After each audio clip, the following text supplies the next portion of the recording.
And if you don't know what that sound is, that's my wallet just dying over the course of the next 12 months, man. What's goody, everybody?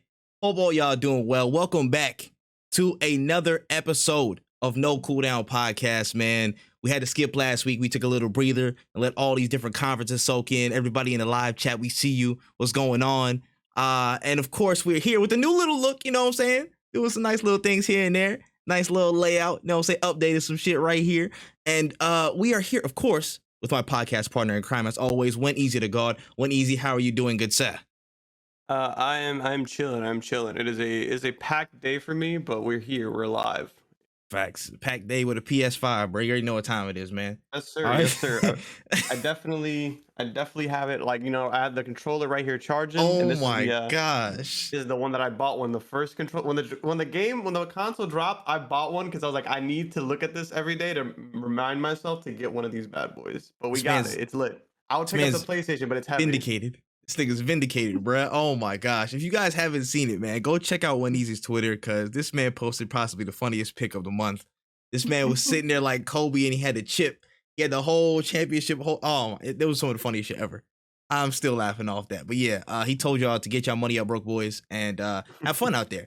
But yeah, this is a really, really kind of long episode. We can kind of get through it though. We had a lot of shows drop over the past, few days. A lot of showcases, a lot of games came out. But first, before we get into any of that stuff, make sure y'all rate this podcast 5 stars, man. 1, 2, 3, 4, 5 stars on Apple Podcasts, Spotify. We are on Anchor. We are on Google. We are on Stitcher. Make sure you go hit up all those links. Make sure you support us. Make sure you share the stream. Make sure you share the podcast.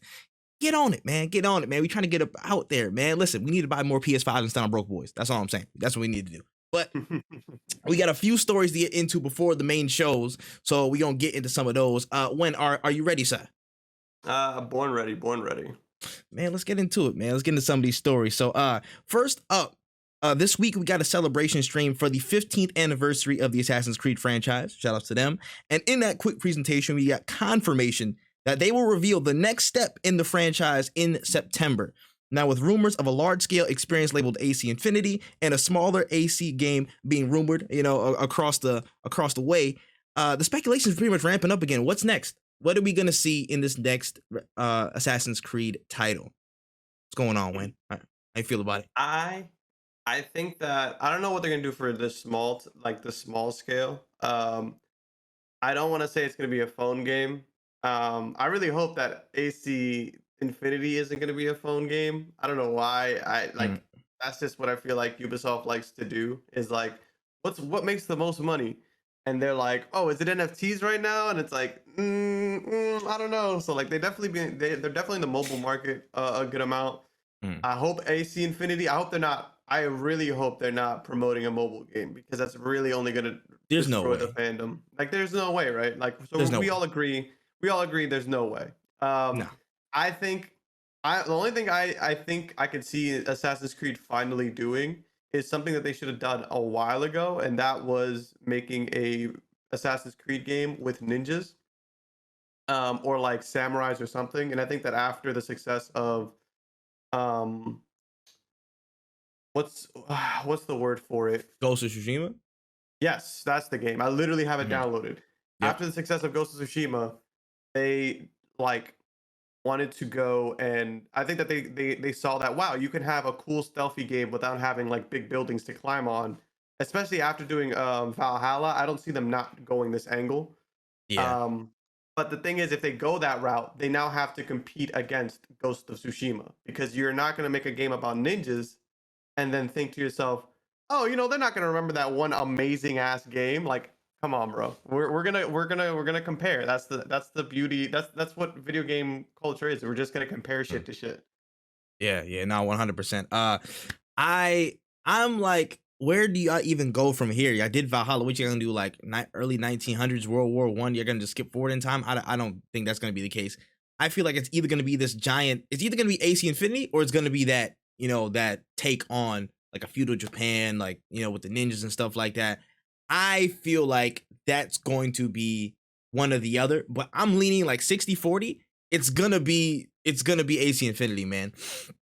I feel like they're, again, with the court stuff that they're doing, the little NFT, little project stuff that they're trying to include, they've been waiting to kind of ramp up a huge project that allows them to be live service and can input some of the things that they've been working on behind the scenes into their game. So I was thinking that it's really going to be towards AC Infinity. I don't know what's going to look like. Again, I miss multiplayer, but if they're going to do it that way with a lot of different, microtransaction, certain things in there, I don't know how I feel about it.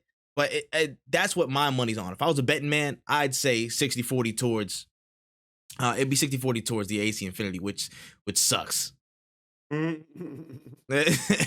I haven't seen anything, and I really haven't heard anything either. Like, I heard good things about Valhalla on release, Yeah. but I literally didn't hear much after like the first week. So I don't really like. I'm not saying that it's not gonna be a good Assassin's Creed game. We'll see what happens. But I haven't played an Assassin's Creed game since Brotherhood. I think was the last one that I was actually like, oh, let me get my hands on this. So we'll see. Maybe it might be my return to form, but it probably will not. Hey, listen, it is what it is. It is what it is. But hey, all right, listen, let me I take a detour real quick. It's impromptu. Shout outs to Negus in the chat. You know what I'm saying? Dropping a random link in there for us to look at. We just saw a whole new piece of news come out, like literally earlier this morning, that apparently Avatar, not the blue people, the actual Avatar, the real one, the number one Avatar, The Last Airbender. We have 3 animated films that are going to be in development from the original team. So according to some sources, we have some of the people that worked on The Legend of Korra and who is it? Eric Coleman, who served as the executive producer and production manager on The Last Airbender series. So they got the OG team back, or a lot of pieces from the OG team, and they said they got 3 animated movies, so it's not live action. I'm feeling good about this now. Wait a minute, what's going on, Wen? I think that's pretty gas. Mostly because I think that the Avatar world was just not. There's more that you could do there. And I remember when they announced the live action movie. Well, I didn't care about the live action movie. I was young. I was like, cool. And then I was like, oh, this shit sucks.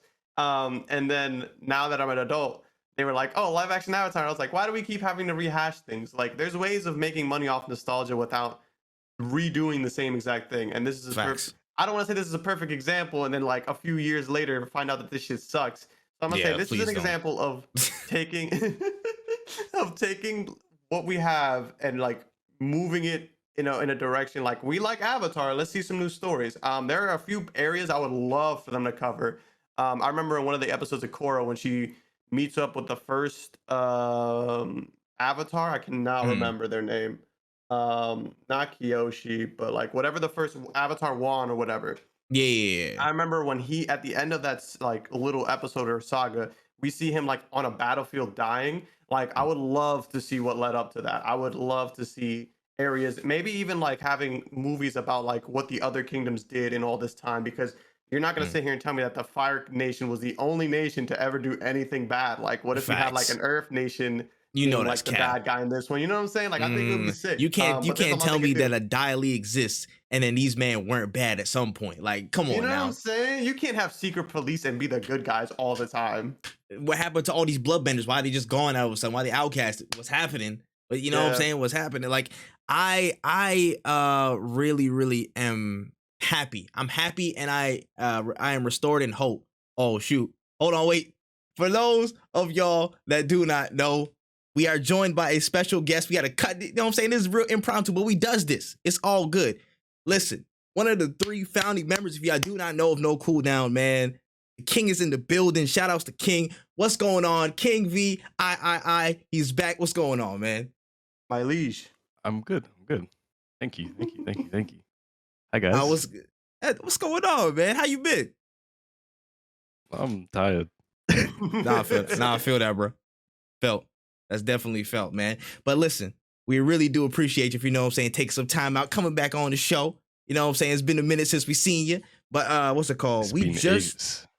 A minute, dog. A minute. And I know we came in just to cover some of the stuff, but we'll get to more of this, you know what I'm saying, more of the gushy stuff at the end of the show. But right now, we were just talking about the Avatar series. So basically, they got a lot of the original pieces of the original shows and Korra to come work on the new 3 animated movies that's on the way. So how you feel about that?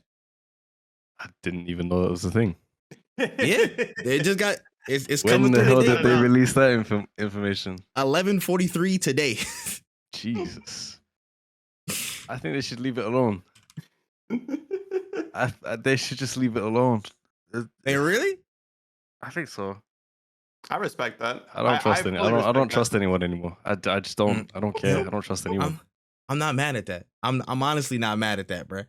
I will say I am interested because they have the original team, but they also they kind of put the little hint. It's an Avatar Airbender universe, so I mean they could go like on some Mandalorian Beyond the Skywalker Saga shit and just That's go another kind of beef. somewhere We left. Stop the universes. Blow up all the universes. Stop. We don't need them. That's also another problem for another day, bro.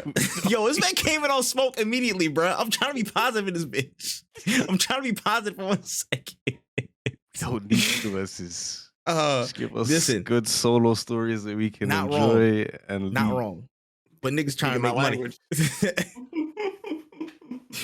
Then he's not wrong about that. But listen, for what it's worth, from the devastation that was that live action M. Night Shyamalan stuff, I would be open to seeing what's going on. I'm happy that they at least got some original pieces for it. I'm interested to see what it is. And if it's ass, I'm gonna be like, damn, that's tough. We really had everything and it's still garbage. But we gonna see about it, man. We gonna see.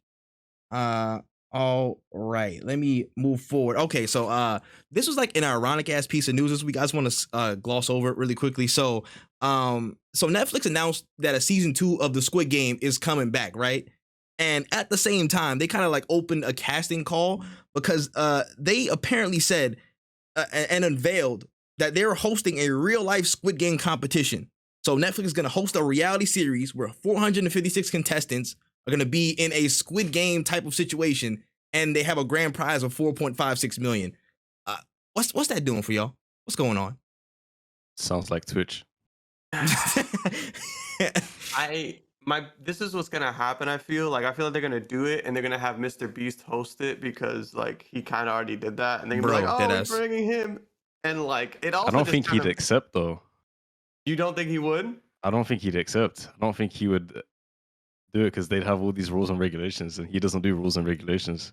You're not know wrong. What? You might be right, but I just think that it's funny that they kind of like made the first they paid for the first Squid Games and then like missed the point of the entire show by having a real life Squid Games, and it's just capitalism at its finest. Personally, Yeah, I thought 100%. Squid Games was good with one season. People are gonna be mad at me because everybody hates loose ends in this world. But I was like, yo, this is fine. Like, this was a great show. Like, we don't need any more. Like, I get it that he's gonna go back and fight him or whatever, but like, we could just leave that up to the imagination. And people are like, Literally. no, I need concrete answers about what he specifically did. Like, all right, whatever, bro. This is gonna. What is he gonna and- do? You know Dye what I'm his saying? hair back to black and just shoot up the place? He's gonna keep finding people that are making bets on the street and like, oh, where's the guy? Like, they could just. There's so many ways they could just not fuck with him, and like, it's whatever. I'm gonna let Squid Games go from being like a really good show to overall being mid, and then everybody's gonna be upset, and I'm gonna be like, you guys asked for this. Yeah, this is kind of connected with the last point inadvertently, but yeah, some things, I'm not saying I'm not excited for everything, but some things do not need no extra shit. I will say that. I feel like Squid Game is a big case where it's like, yeah, you really didn't need to kind of jump off of that, honestly. I feel like just because Netflix is like, yo, this shit made so much money, we gotta go back in. They getting greedy.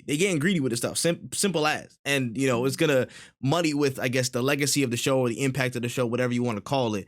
And to top it off, they just like, let's not even pretend like we even watched our own show that we put on our platform and just put a competition with money behind it about the same premise of, like, you know, capitalistic bullshit that people got to deal with.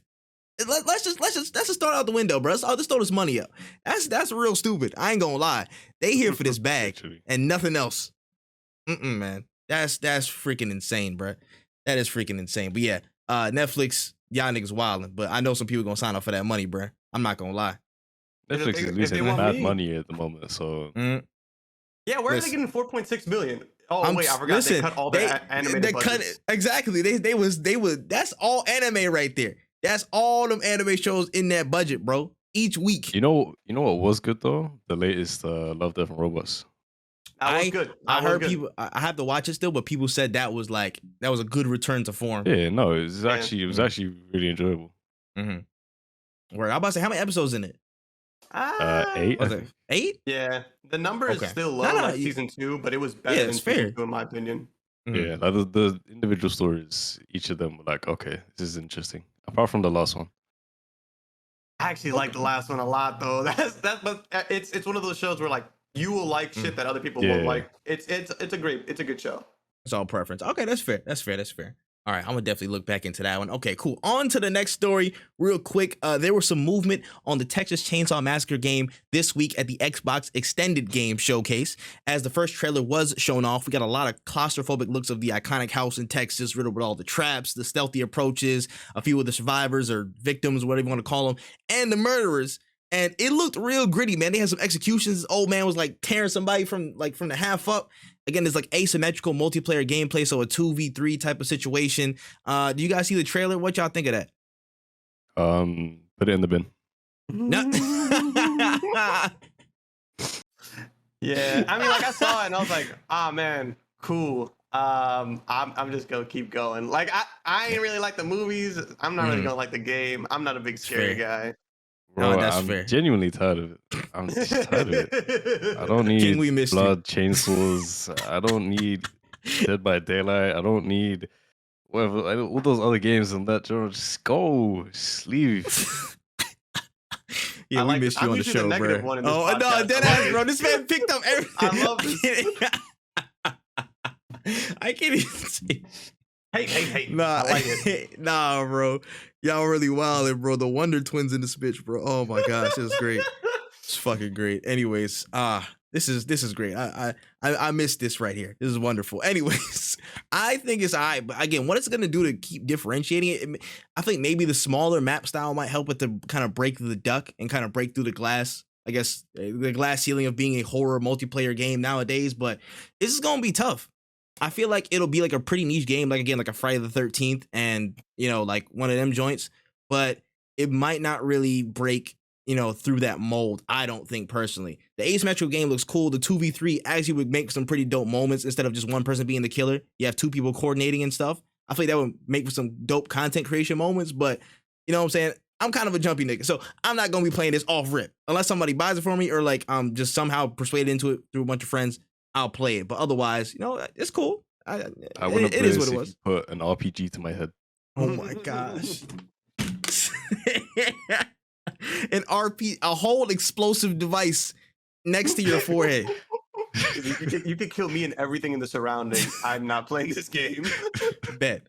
That's it on that. All right, cool. All right, next up, before we get into all the main shows, we had a new update on the new anime series based on the world of Cyberpunk 2077 called Edge Runners. That's in development, and we did get a trailer for it. It's being developed by Studio Trigger, who made Kill la Kill and Little Witch Academia, and is dropping in September of 2022. So, I mean, I'll start with when, man. I know you voiced a little bit of your thoughts on the timeline when you saw this. How you feeling? I think this game deserves nothing, and if there was something less than nothing, I think it deserves that. This game made Sony change its refund policy. Like, I don't think people understand that weight right there. Like, how bad your game has to be for Sony to be like, yo, you know what? We'll fix this. That's crazy. So I don't understand why the fuck we keep acting like the game was good. Like, these people are willing this game into like some kind of a franchise. And I get it. Keanu Reeves was in it. He's cool. But what the fuck does that have to do with the game not working for an entire year? Like, and now the fact that like, yo, we're getting a cyberpunk show. You know that the cyberpunk genre was a thing before this game was ever made. Like, you could have just made a anime based in a cyberpunk world and called it Cyberpunk Edge Runners. You know what I'm saying? Like, not connected it with a bad You could have name. literally called it Edge Runners. You know what I'm saying? Facts. You just cut off the brand name. You're not wrong. But sure, I guess this game is cool, and like everybody wants to act like this game is good now because it's good now, but this game came out in 2020. It is 2022. Like, this isn't some like No Man's Sky story, because that's what a lot of people like to compare it to. No Man's Skies worked. It was a game that was working. It sucked, but it worked. This game did not work. They shipped a literal piece of shit to you. Like, they gave you a CD. Imagine like that. It blows my mind. And then that same game got nominated for an award. what award? How did y'all fucking play this to think that this shit, like, how did y'all even play it to even consider it for It's anything? like they sold you a film camera and put the film in the microwave. Like, and then they're just like, no, but it's good now though. Like the $60 it was an investment. Like, motherfucker, I could take $60 and put it into anything, any other stock, and I would have got more out of that shit than this fucking game. Like, that was a 2-year pre-order. That's crazy. That's crazy. Yeah, I'm not looking forward to it. Welcome to the most negative podcast on the internet. Nigga. Let's go. No positive. Hey, yo, no positivity. no positive podcast. That's crazy, bro. You getting a stat boost from King being here, bro. That's crazy. Y'all both y'all amped up. This is but for me to voice my opinion, I don't care about this, bro. I don't give a shit. I'm not gonna lie. I'm about to say, damn, what we talking about? Battlefield? Battlefield's not even on the show notes, bro. Don't even say that. Don't even say that, because I'm gonna get negative too. I'm gonna join right with them. That's a whole different thing, bro. That's a whole different thing. Why don't we overlay this podcast with some Battlefield 2042 gameplay? We definitely and want me to automatically crash my stream? My shit's already sensitive as it is. Like, what the fuck? We're not gonna do that. King wants to put all of 2 minutes of gameplay on the podcast. Wait, you know what? I'm gonna change. I'm gonna share my screen. Oh my god! I'm just gonna play Battlefield. I swear to God. God. I swear to God. Oh, go ahead, bro. Go ahead. But listen, I'm just saying, bro. Like, again, like 2 minutes of gameplay and half that's gonna be. So I don't know. Do what you will with that information. That's not even on the show notes. You still getting slandered. Battlefield, give Win his $90 back. Give Win his 90 back. Anyways. Y'all killing me, bro. Y'all killing me. All right. Listen, let's get into the main shows, starting with Devolver Digital. So it was a really interesting and funny show Devolver Digital had. They're as usual, really, really funny, zany style of delivery, man. They had like a theme of, I guess, the game industry was continually being consolidated, and like they had like get some warning signs before disaster struck, and they all got kind of morphed into one singular game or game studio or something like that. They showed a couple games in between all the skits and whatnot, and there was some really interesting ones. So let's run through the 4 games that were shown off at the Devolver Digital showcase. First and foremost, we had Angerfoot. And now this expanded version of an itch.io game is a fast-paced FPS where you're using the world's deadliest feat to kick doors, gangs, and everything in between with an upgrade system to take this to the max across the levels in the slums, the clubs, and everywhere else. So this is coming in 2023. How did y'all feel about Angerfoot? Shit's gas. I'm buying it day one. I haven't actually seen it. I'm about to say check that. Yeah, check it. I'm about to say check that link, bro. Check that link. It looked mad interesting. I'll chime in. FPS. It's like FPS Hotline Miami. Pretty much, like literally, it's like it's so fast paced. Like this man literally started the whole level off. The trailer started with them busting the door down and getting right to it. I'm like, you know what? This is high octane. I like this. This right here is really really cool. You know what this reminds me of? Fuck. What? What's that? What's that banana game, bro? My Friend Pedro? Yeah, but like okay, that. but like it's like that, but not that. Yeah, no, I know what you mean. The pace, yes, but the perspective, no. I know what you're talking about. Yeah, the pace, 100%. I can see that. I can 100% see that. It just looks really, again, like vibrant, colorful. Motherfuckers getting kicked in their face. I'm definitely gonna keep an eye on this because it looked really really fun. I ain't gonna lie to you. Like it looked really interesting. I definitely say that. I'm about to say when you day one copping or not. I already applied for the creator program for every game they announced. I want all the games that they announced because they were all good. The shit was nuts. I loved the trailer. Is this game dropping on Switch? No, I don't think so. No. That's tough. I hope not. Tough. That shit would be nuts. That shit would stutter. It would be crazy. Yeah. Nah, man. Shout out to all the foot fetish people out there. They're gonna love this game. Pre-order that now. Steam Deck. Yeah, no, I need that Steam Deck, bro. I need that. I'm telling you. Elgato actually rules the world. How can I type in Steam Deck and see Stream Decks? Bro, it's that keystroke error. They bullshitting on you. But yeah, I'm very excited for Angerfoot. I will say that. It looks like a really, really fun experience. And yeah, honestly, it was pretty solid. Good way to start the conference off. Next up was the Plucky Squire. Now, this, to me, was a really, really sleeper trailer. I think people was catching on mad late to this. So The Plucky Squire is basically a 2D/3D adventure game that centers around an animated adventurer named Jot, who can leap from the pages of a 2D book into a 3D world, and he's basically doing anything from extensive platforming to like punch out style boxing. The seamless transitions from 2D to 3D were like super dope, and I feel like I think somebody pointed this out on Twitter. Like the more you saw the trailer, you were like, "Oh, this is the game." Oh no, the game does this too. Oh, the game does that too. Oh, it opens up like this. Like it kept unfurling, and it was a fire trailer. I am super excited for this one. How do y'all feel about The Plucky Squire? Yeah, it does look good. Yeah, it looks does really look good. It looks like that Legend of Zelda game from a while back that Nintendo like remade, and they were like, "Yo, what if we took that shit and like made it not Nintendo?" And I'm trying to think of what game.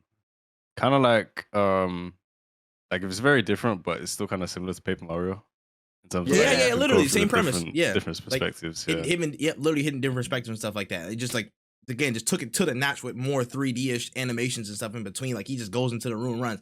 I think this is gonna be a really like a dope game. Like it's gonna be well received by the critics. It's gonna be like a good game that maybe not a lot of people catch on to it first on release, but it's heat, bro. This is definitely one of my favorites from every showcase. This is like up there for me, 100%. Thanks. Word. Moving on to Cult of the Lamb. Now, this was a really interesting showing. So, Cult of the Lamb basically centers around you building a settlement of underlings to literally just you make a cult, bruh. You're a dead ass a lamb and you dead ass make a cult. You just recruit people. You're building all your settlements and stuff like that, and you're basically just getting to the action as well. And like it's kind of like not an arena fight, but just kind of like a beat 'em up type of game where you're fighting demons, monsters, and you're just growing your influence and clout in the cult world. You could marry some of your settlers. Like it was a wild like 1 minute 30-second trailer. It was super interesting. It's coming out August 11th on all platforms. What do y'all think of Cult of the Lamb? I can't wait. You don't want it? That's crazy. He said one. I want 3 Fire for copies. That shit is nuts. I'm interested actually. I don't usually play the type of like, like the life simulator type games where it's like, what's it called? I forget the style of game like that, but you know what I mean? Like you're building stuff, you're building communities and whatnot. Like Harvest Moon and shit like that? Yeah. But then they combined it with the action elements. And I'm like, yo, this is super interesting. I'm not even mad at that. And I like the blend. Again, if they really are good with balancing that, like the action elements of it. It's not survival. It's more so it's like again action, but it's like oh my gosh, like a Fallout shelter. Base building. Thank you. It's literally base building with roguelike elements in it. So like basically you'll go into like these dungeons and fight shit, and when you die, you go back to your place, but whatever you like did in there affects like the people that come, like the people that follow you, the weapons you unlock, shit like that. Yeah. It looks super interesting to me. I'm not gonna lie. I'm interested in looking at when that comes out. August 11th. So yeah. Yes. If there's kind of a dry period, I'm gonna definitely push this up in the rotation and see what's going on with Cult of the Lamb. This actually might be a cool like guilty pleasure game that's play off to the side by myself. I don't know. We gonna see though. All right. My emails are open, Devolver. My emails are open. Listen, you see them numbers, Devolver? See them numbers? I'm just saying, people are watching the trailers. They want to see me play the game, Devolver. I'm about to say, what the hell is Minecraft Legends? Hey, this man's looking down the notes saying we'll get to it in a second. You better start watching those. Anyways. The only reason I said that is because it came up on the recommended video. I was like, what? Hey, listen. I was confused as shit too, but we gonna get to that. I promise you gonna get to that. All right. Last story real quick of the Devolver Digital Conference. We had a new game called Skate Story. Skate Story is basically a visually striking fantasy skating adventure title that lets you grind and ollie through a distinct art take of an underworld setting. King is booing, but it's coming out in 2023 nonetheless. How do you feel about this one? We'll start with King. What's going on, bro? I don't want it. I mean, that's fair. But you don't want to play the Ollie world? Skate Excel. I don't care if it's Ollie. I don't care if it's Tony Hawk. I don't care if it's Aaron Jules Hamoki. I don't want it. If it ain't Skate made by EA, I don't want it. I want 3 copies. Devolver Digital, my email is open. I'm just saying. He's CCing that shit on everyone. I'm just Fair. Devolver, baby, right here. fair, bro. It looks interesting, but yeah, I'm not gonna lie. I'm at the two extremes here. I'm leaning more towards the skate. I'm leaning towards the skate fanatic right here. But I mean, it might be a cool one to watch. I will say it visually looks pretty dope, but I probably wouldn't pick it up, honestly. Bro, if I went to play this game, I'd just strap some neon lights to my skateboard and go Oh skate my in a fucking tunnel. gosh. How is tunnel gonna be the underworld, bro? So that's it. This oh my. Listen. All right, whatever, man. But real quick, let's give a rating of the Devolver Digital show on a letter grade scale. How do y'all feel about what the Devolver Digital put out? 9. Amazing games. I just don't want to play them. That's fair. That's fair. I feel the same way. Definitely like you said. Like, is it like number or letter? Does it matter? This man went number. So we're gonna go 9 out of 10. He immediately went against the grain. I'll go 9. I'll go 9 as well because I think this was probably the best one because it was like 20 minutes. They showed me the trailers. They had some funny jokes in between, and we moved forward. Like we went there all day. Yeah, I'm gonna definitely say 8.5. I'm gonna definitely say 8.5. It was definitely up there. I just didn't really care for skate. They definitely learned from the summer games on. Oh they yeah, 100%. Relevant conversations. My God. Yeah, they were just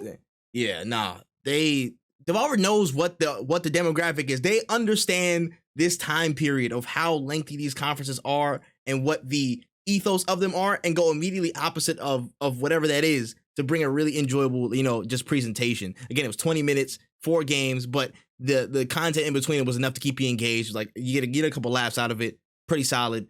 It was definitely high up there, 8.59 territory. I'm with it. That's fair. Moving forward to the Capcom showcase that happened on Monday, we're going to run down the list of what happened. First and foremost, we're looking at Exo Primal. We got an extended look at the new PvPvE dinosaur shooter, and a ton of details came with it.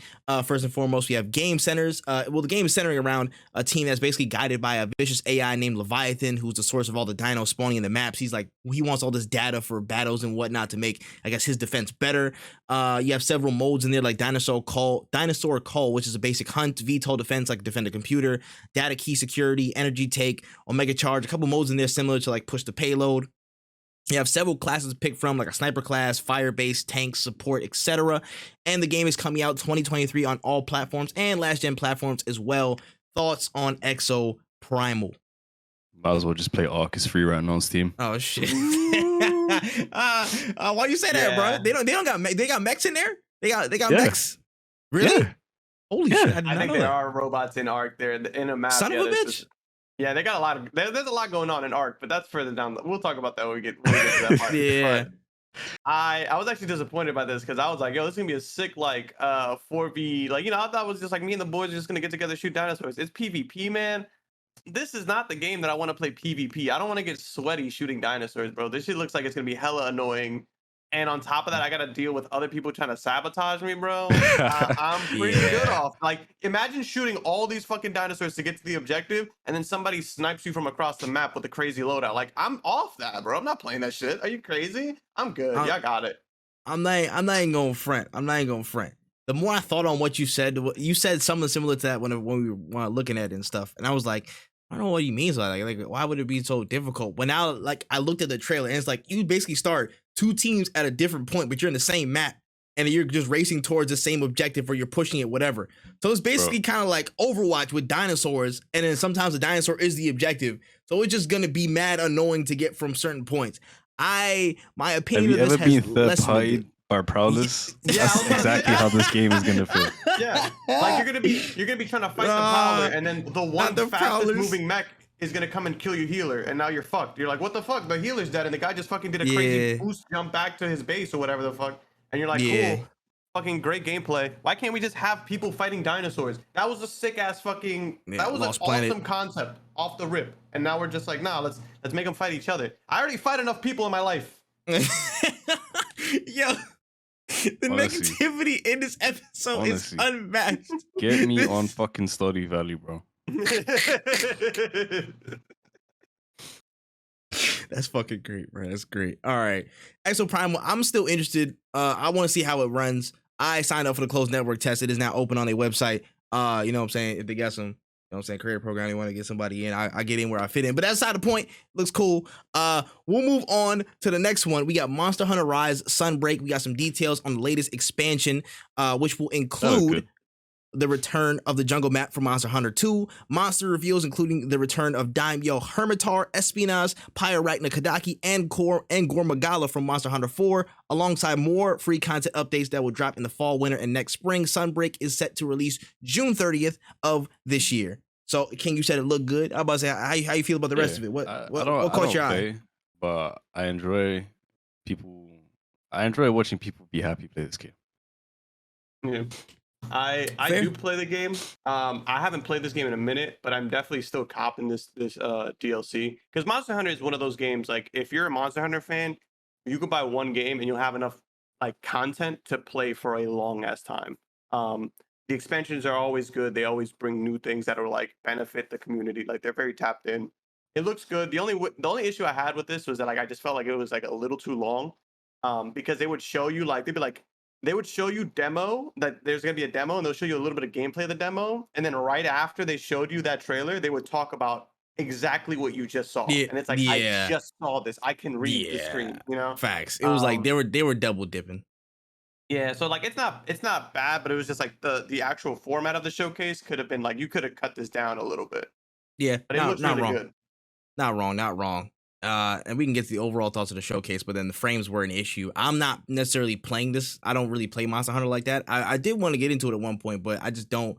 I don't have a Switch. I mean, I wasn't playing certain ones on PC. Yeah, I wasn't thinking about playing certain ones on PC. But honestly, I might look into it at one point if there's like some point in the summer where I'm bored or my backlog is just somehow opened up. I'll definitely give it a look though. But again, free content updates, you really can't be mad at it.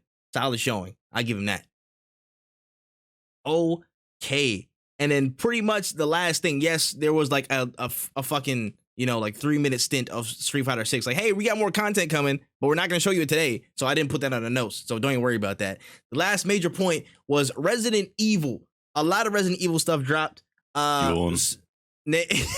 gonna get into it, bro. We gonna find out why you yawning in a second. Hold on. So basically, first and foremost, they dropped the Gold and Winters expansion announcement. So the long announced DLC for the game is finally coming through and includes the Shadows of Rose DLC, which is set 16 years after the events of Village, where a grown-up Rose, she basically goes into, the Megamycete or whatever, disease that was in there to try and uncover a way to get rid of her powers or lose them. And she goes through a lot of spooky shit. Is what it is. Mercenaries mode gets additional orders updates. So they're getting the new characters of Chris Redfield, Carl Heisenberg, and Lady Dimitrescu in the game. Each have their own weapon styles and whatnot. Like Lady Dimitrescu is throwing chairs with her 9-foot ass.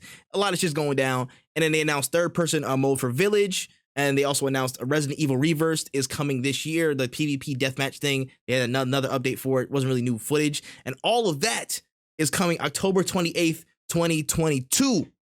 How do y'all feel about that news? I don't know why people hold on to this game so much. Tired. Hey. I fully agree. Like the thing is that like I like that. I remember when Resident Evil dropped, I was happy for a lot of people. Like everybody was like, "Yo, this is the new everybody Resident Evil 8's out." Everybody like I thought it was cool. I saw some clips. It was really funny. Like it was a cool game. But like there has been a Resident Evil every year. It feels like like. Every time there isn't a new entry, it's like, well, we remastered 2. And it's like, okay, cool. We got Resident Evil 2. It was a crazy dope remaster. One of the favorites, classics. Yo, we just remastered 3. Damn, that was fast. Y'all just did 2. But all right, cool, whatever. We got 8 out on the way. All right, cool. 8's awesome, whatever. Yo, expansion coming out. I bet. I guess I didn't even beat 8 yet, but we got the expansion coming out. That's cool. Yo, by the way, 4's on the way. Motherfucker, chill, bro. You guys have so many IPs, bro. You could literally take anybody who's making the remasters, tell them to chill for a fucking second, because you can play Resident Evil 4 on PC, the original, no problem. You can buy it on Steam right the fuck now. Take them. Literally feels like FIFA. You know what I'm saying? Like, yo, how's about we make Dead Rising? That's zombies. They know zombies. Why don't we do that? That'd be cool. No, fuck it. Fuck me. All right, cool. More Resident Evil. That's what I needed. Because these games, that we didn't have enough of them now. And I bet you Resident Evil 9 is surely on the way next year or whatever the fuck.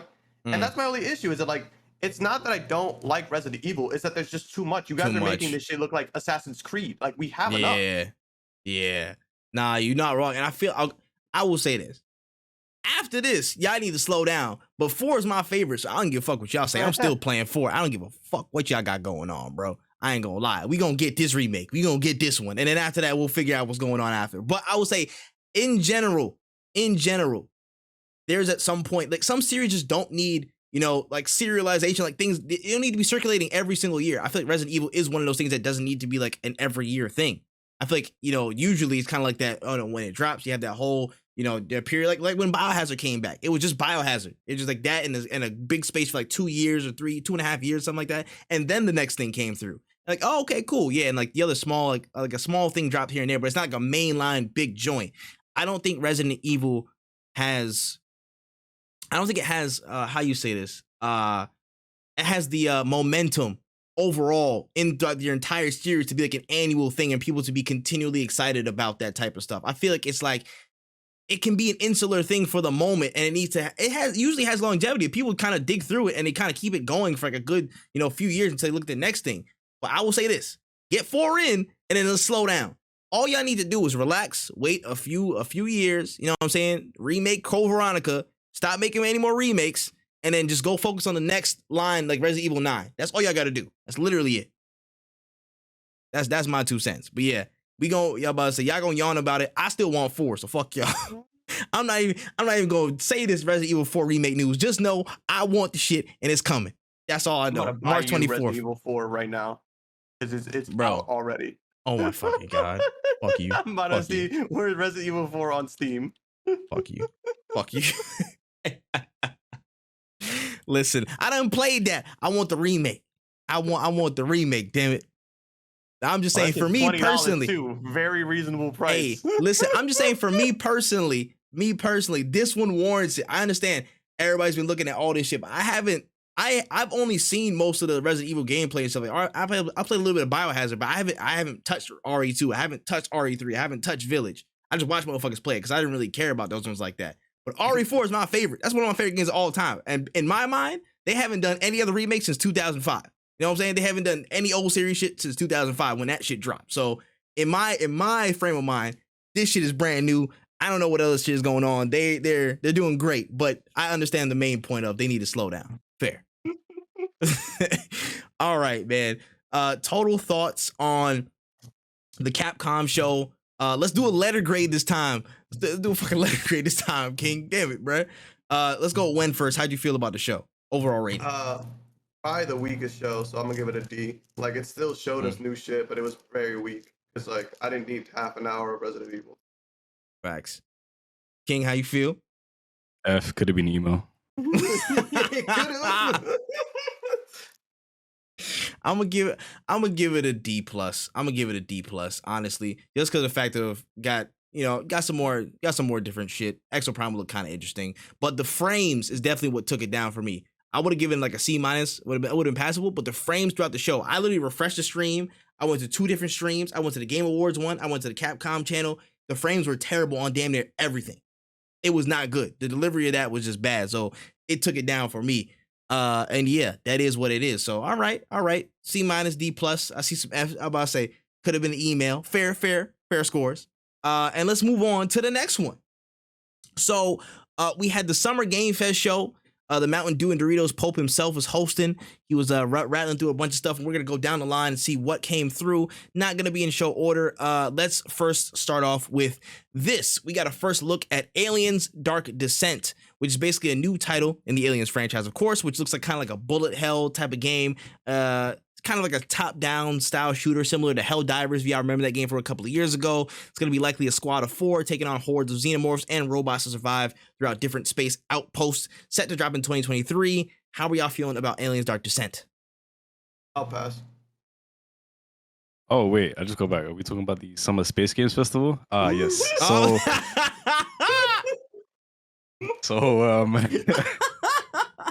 we on Aliens.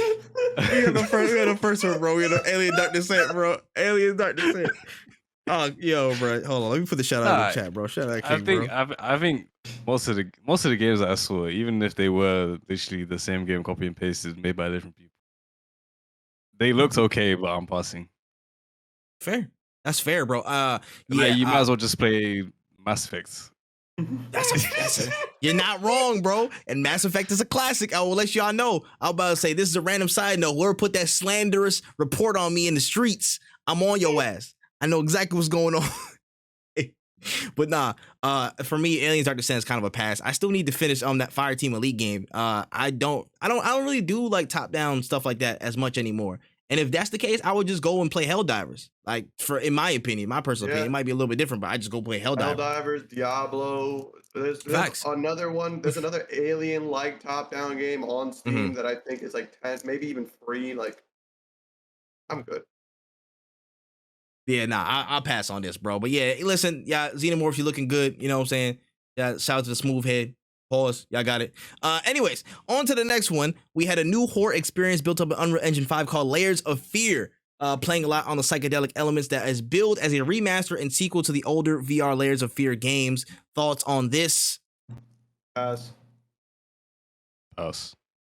Big pass. I'm not playing that shit in VR. The fuck is you talking about? Anyways. Let's move on to the next one down. It's gonna be quick.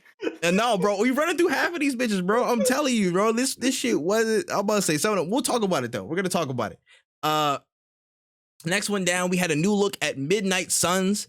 It was showing off of the big bad of the game, Lilith, tracking down some of the antagonists of the MCU like Venom and putting them under her wing. And we had a lot of CGI movement to show off the characters in the game like Spider-Man, Ghost Rider, Wolverine, Blade, and more. And again, the game is confirmed to run in the vein of an XCOM strategy style game. So it's going to be coming out October 7th, 2022. How do y'all feel about this?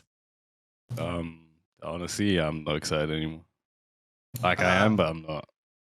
I am excited because I like XCOM games, but I know that a lot of people are gonna be very fucking upset when they drop gameplay. Like I don't think people are listening because they're too busy seeing like Wolverine and nobody's like, they keep saying tactical RPG. I don't think y'all want that. And I feel like these Marvel trailers been doing that shit lately a lot. They've been dropping they like the CGI, they like all of the animated stuff in there, but when it pops up and it turns out to be a card game, niggas gonna be shocked.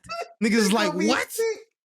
They gonna be in their head, fall down to their knees, bro. Looking at they paid the whole full 60, looking at the whole screen like, oh my god, the 60, I know people putting out the big bucks for the collector's edition. Oh yeah, you know damn well they are. Oh yeah, get this one little collectible. It's gonna be $120. As a matter of fact, it'll be $130 because they boosting their games up $10 now, bro. The $69.99, that trend is already here, bro. That's gonna be boosted even more. So niggas gonna be sick when they get this game out. When they drop gameplay, when they drop gameplay and I see all the mad tweets, I'm gonna be quote tweeting every single one and being like, "Yo, clean the wax out your ears." And they've been said this. Facts. They told you. Listen, need to read, if you not listening to No Cooldown podcast, I feel sorry for you because we telling you this right now. It's gonna be strategy. Rate this 5 stars because we telling you good information. We telling you this information. I'm telling y'all, man. But yeah, I personally am. Honestly, I've been waiting a while to try to get back to like those XCOM style games. This might be the one. I might try it, but that shit is gas. Facts. You guys should be playing XCOM. That game is amazing. If you want turn, that's what I'm saying. I'm like, the fact that it's an XCOM game, I'm like, okay, cool. I know what I'm getting into, but I'm not necessarily discouraged because I'm like, whatever. It's just an XCOM game. So if I have time, it might not be completely like in the front of my radar, but I do want to try it. I think I want to try it, honestly. I might go back into XCOM first and see if I like, the genre again and get used to everything. And then I'll make a decision, okay, whether I want this. But it's not a pass for me. I say I keep it on my radar. I keep my side eye on it. I'll probably buy it for myself, if anything.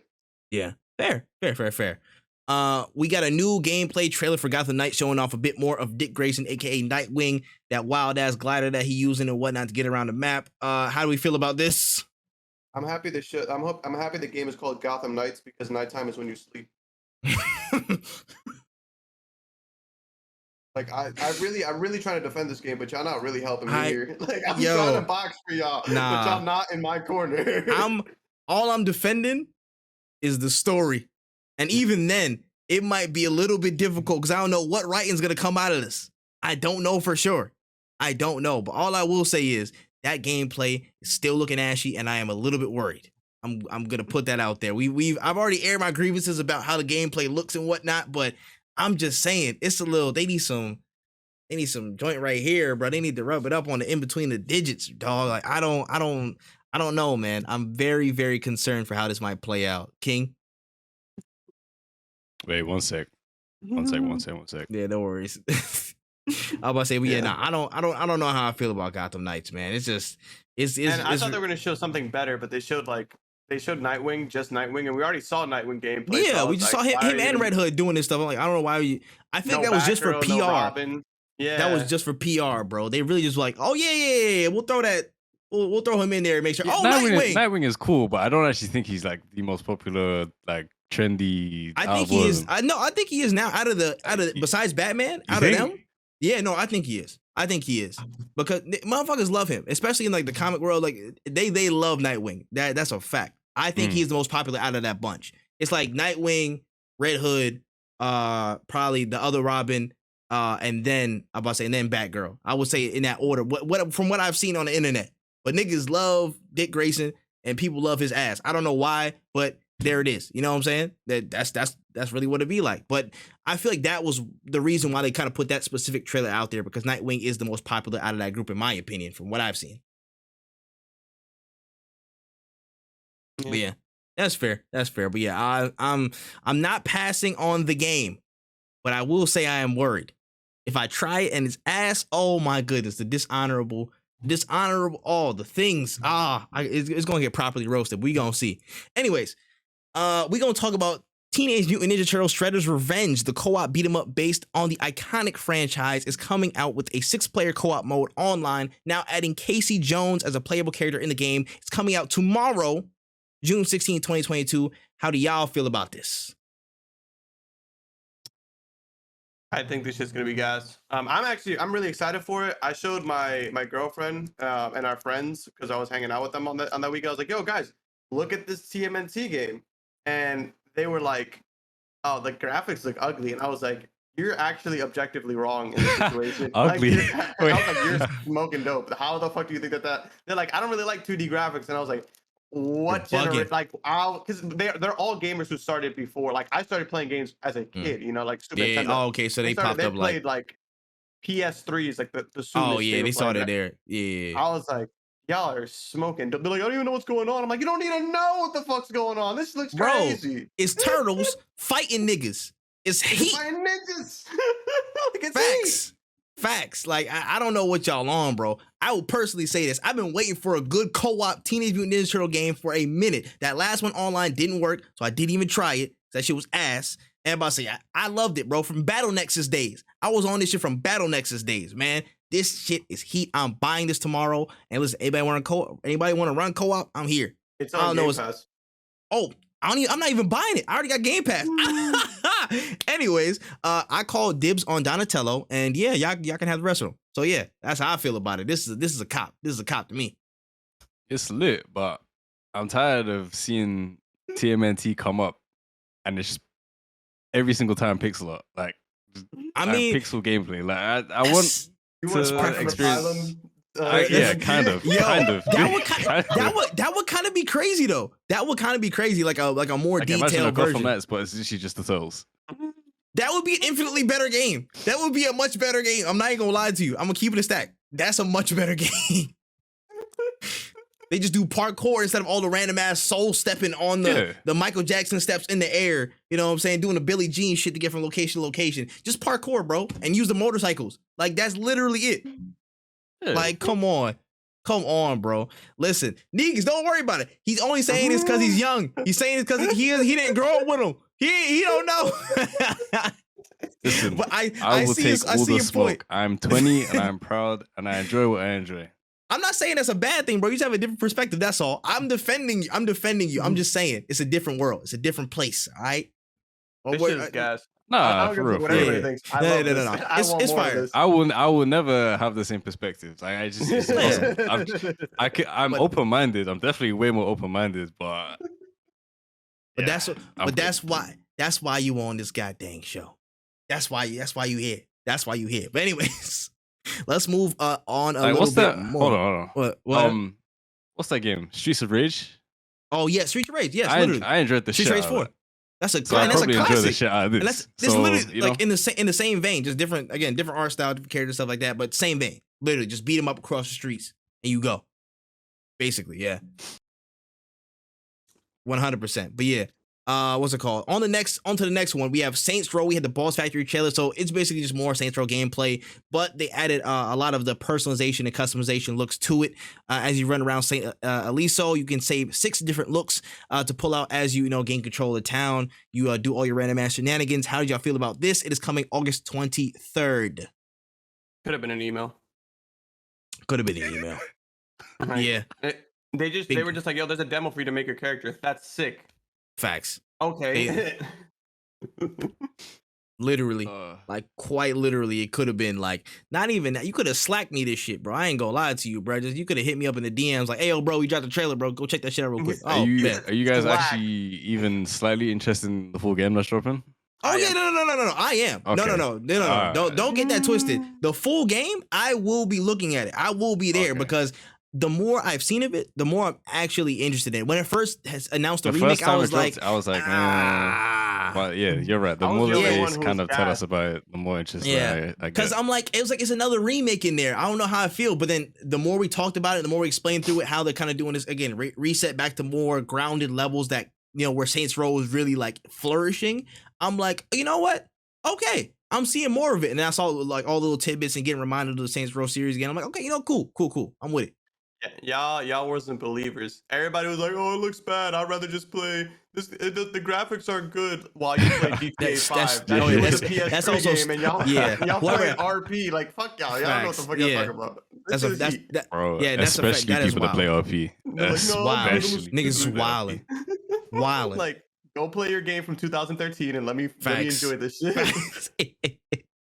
Nah, you not wrong, bro. But yeah, Saints Row was a cop, but this trailer was like, again, it's a complete pass. It should have been an email. 100%. All right. Moving forward, we have Cuphead, the delicious last course. So it was basically got a new gameplay section of the Cuphead DLC. It was revealed, and we got a new a chance to see the new character, Mrs. Chalice. And of course, the last delicious last course DLC is coming June 30th of this year. How do y'all feel about that? Game is good. The DLC was probably good. I've heard about this DLC in 3 different game shows now or whatever. Like, Facts. I got it. It should have been coming. The idea. Like, we know. Facts. We know. It's hard to make this game though. I will say that it's all hand drawn and shit. So like, I get why it took a minute, but you should have told me this shit. This should have been the first time I heard about it. Like right now. Facts. Not wrong. Not wrong at all. All right. Next up on the docket. Well, actually, King. Yeah, pass. Man. Wait, what? That pass, Cuphead, trailer pass game. Oh no, I'm all for it. I can't wait to buy it for my little sister and just watch her go crazy. Yo, I ain't gonna lie, that's actually that's slightly torturous, but also hilarious at the same time. You just want to see her struggle. Niggas like, yeah, bro, that's crazy. That's fucking funny, bro. All right, anyways, moving on to Neon White. So the platformer fused with the card system / shooter. This game was revealed. Was heat. Had like a real highlight being the fast-paced control of the game. The art style, the execution of that, and the music was really up-tempo, fast-paced. Looked really cool. Coming to the Switch and PC again tomorrow, June 16, 2022. How did y'all feel about that? I thought the trailer was really cool. Yeah, I thought the trailer was nuts. Even the gameplay, I'm all for it. Like it genuinely looks fun. Yeah, no, I was actually interested in it, man. I liked the art style looked really cool, like the cutscene kind of switches and just the general art direction from there. I was like, oh, that actually looks pretty fire. I would definitely put a side eye on this. I'll keep a lookout. It's coming out tomorrow, so I'm like, depending on the price, I might check it out over the next week or something like that. Yeah, it looks interesting. 100%. What's that one fighting game you use cards? Is it made by the same people that did that, or is it just similar concept? Are you talking about the roguelike? I mean. It's a roguelike fighting game? There's a roguelike card game. Are you talking about like Don't Fight in the Bathroom or something like that? There's another one like that. Yeah. I don't know if it's made by the same people. I don't think it is. Yeah, no. I feel that. Okay, cool. Shout out to Neon White though. Moving down, we had Flashback 2. So the old school 1992 sci-fi platformer Flashback is getting a sequel set for winter 2022, with the vivid platformer taking up to 30 years after the original in 2142, where Overcunder aliens have infiltrated human society. How do y'all feel? Shit came out before anyone was even thinking about making me a thing. Agreed. Yeah, I don't know. Sure, I'm sure there's Yeah. a lot of like 40-year-old dudes who are like, "Fuck yeah, dude." But sure. Yeah, nah, literally, I was into like the boat of like, oh, this is old as shit. Cool. I'm about to say that look fire though. I'm about to say y'all look that look cool art style and whatnot. Solid. There It's are not 7 even people who are really hype right now. facts. It was 7 old people watching their kids and stuff like that. It was like, yo, what the fuck? They set the kid down on the side of his head, like, yo, what? Yo, that's crazy, son. The retirement home's going crazy. Don't spill your Walker's is prune going juice. nuts. Your prune juice, you spilled it. Yo, listen, it's coming back. Flashback. Shit going wild, bro. Going wild. Anyways. So Summer Game Fest witnessed the return trailer for Witchfire. After first seeing a trailer for it in 2017, it showed off the magical FPS shooter itself. It kind of looks like a fusion of Destiny, Fable, and like, you know, a little bit of Elden Ring blended, of course, like some of those elements. Coming to early access soon. But how did you feel about some of the gameplay reveals for Witchfire? It looked cool, but like the thing about these, like I think it looks cool. I'll wait till it's out though, because I like FPSs, but there's so many FPSs, and this kind of gives me like if Borderlands Tiny Tina's had like not like realistic graphics. Like Bro, that's what it felt like. I was thinking about that. I was like, yo, it look kind of, it just feels like Wonderlands now that it's in the frame. Now that I have the comparison, I'm like, it's like a more graphic, more realistic type of Wonderlands type of shit. You know what I mean? That's what it felt like to me. But yeah, I'm still interested in it. I'm still pretty interested. If the early access is gonna go up, I actually want to see what it looks like. In my opinion, it looked pretty smooth. It's definitely a side eye. It's not a cop, not a drop. Definitely a side eye. Was fair. They haven't even been seen in like 4 or 5 years, so definitely worth some type of look. Mm-hmm. Yeah, I'm about to say, King, any thought on that? Yeah, no, I agree. Tiny Tina reshed. Word. I'll skip. Yeah, that's fair. That's fair. I'll just watch it. It's not even a skip thing. I'll just literally watch people enjoy. Fairsies.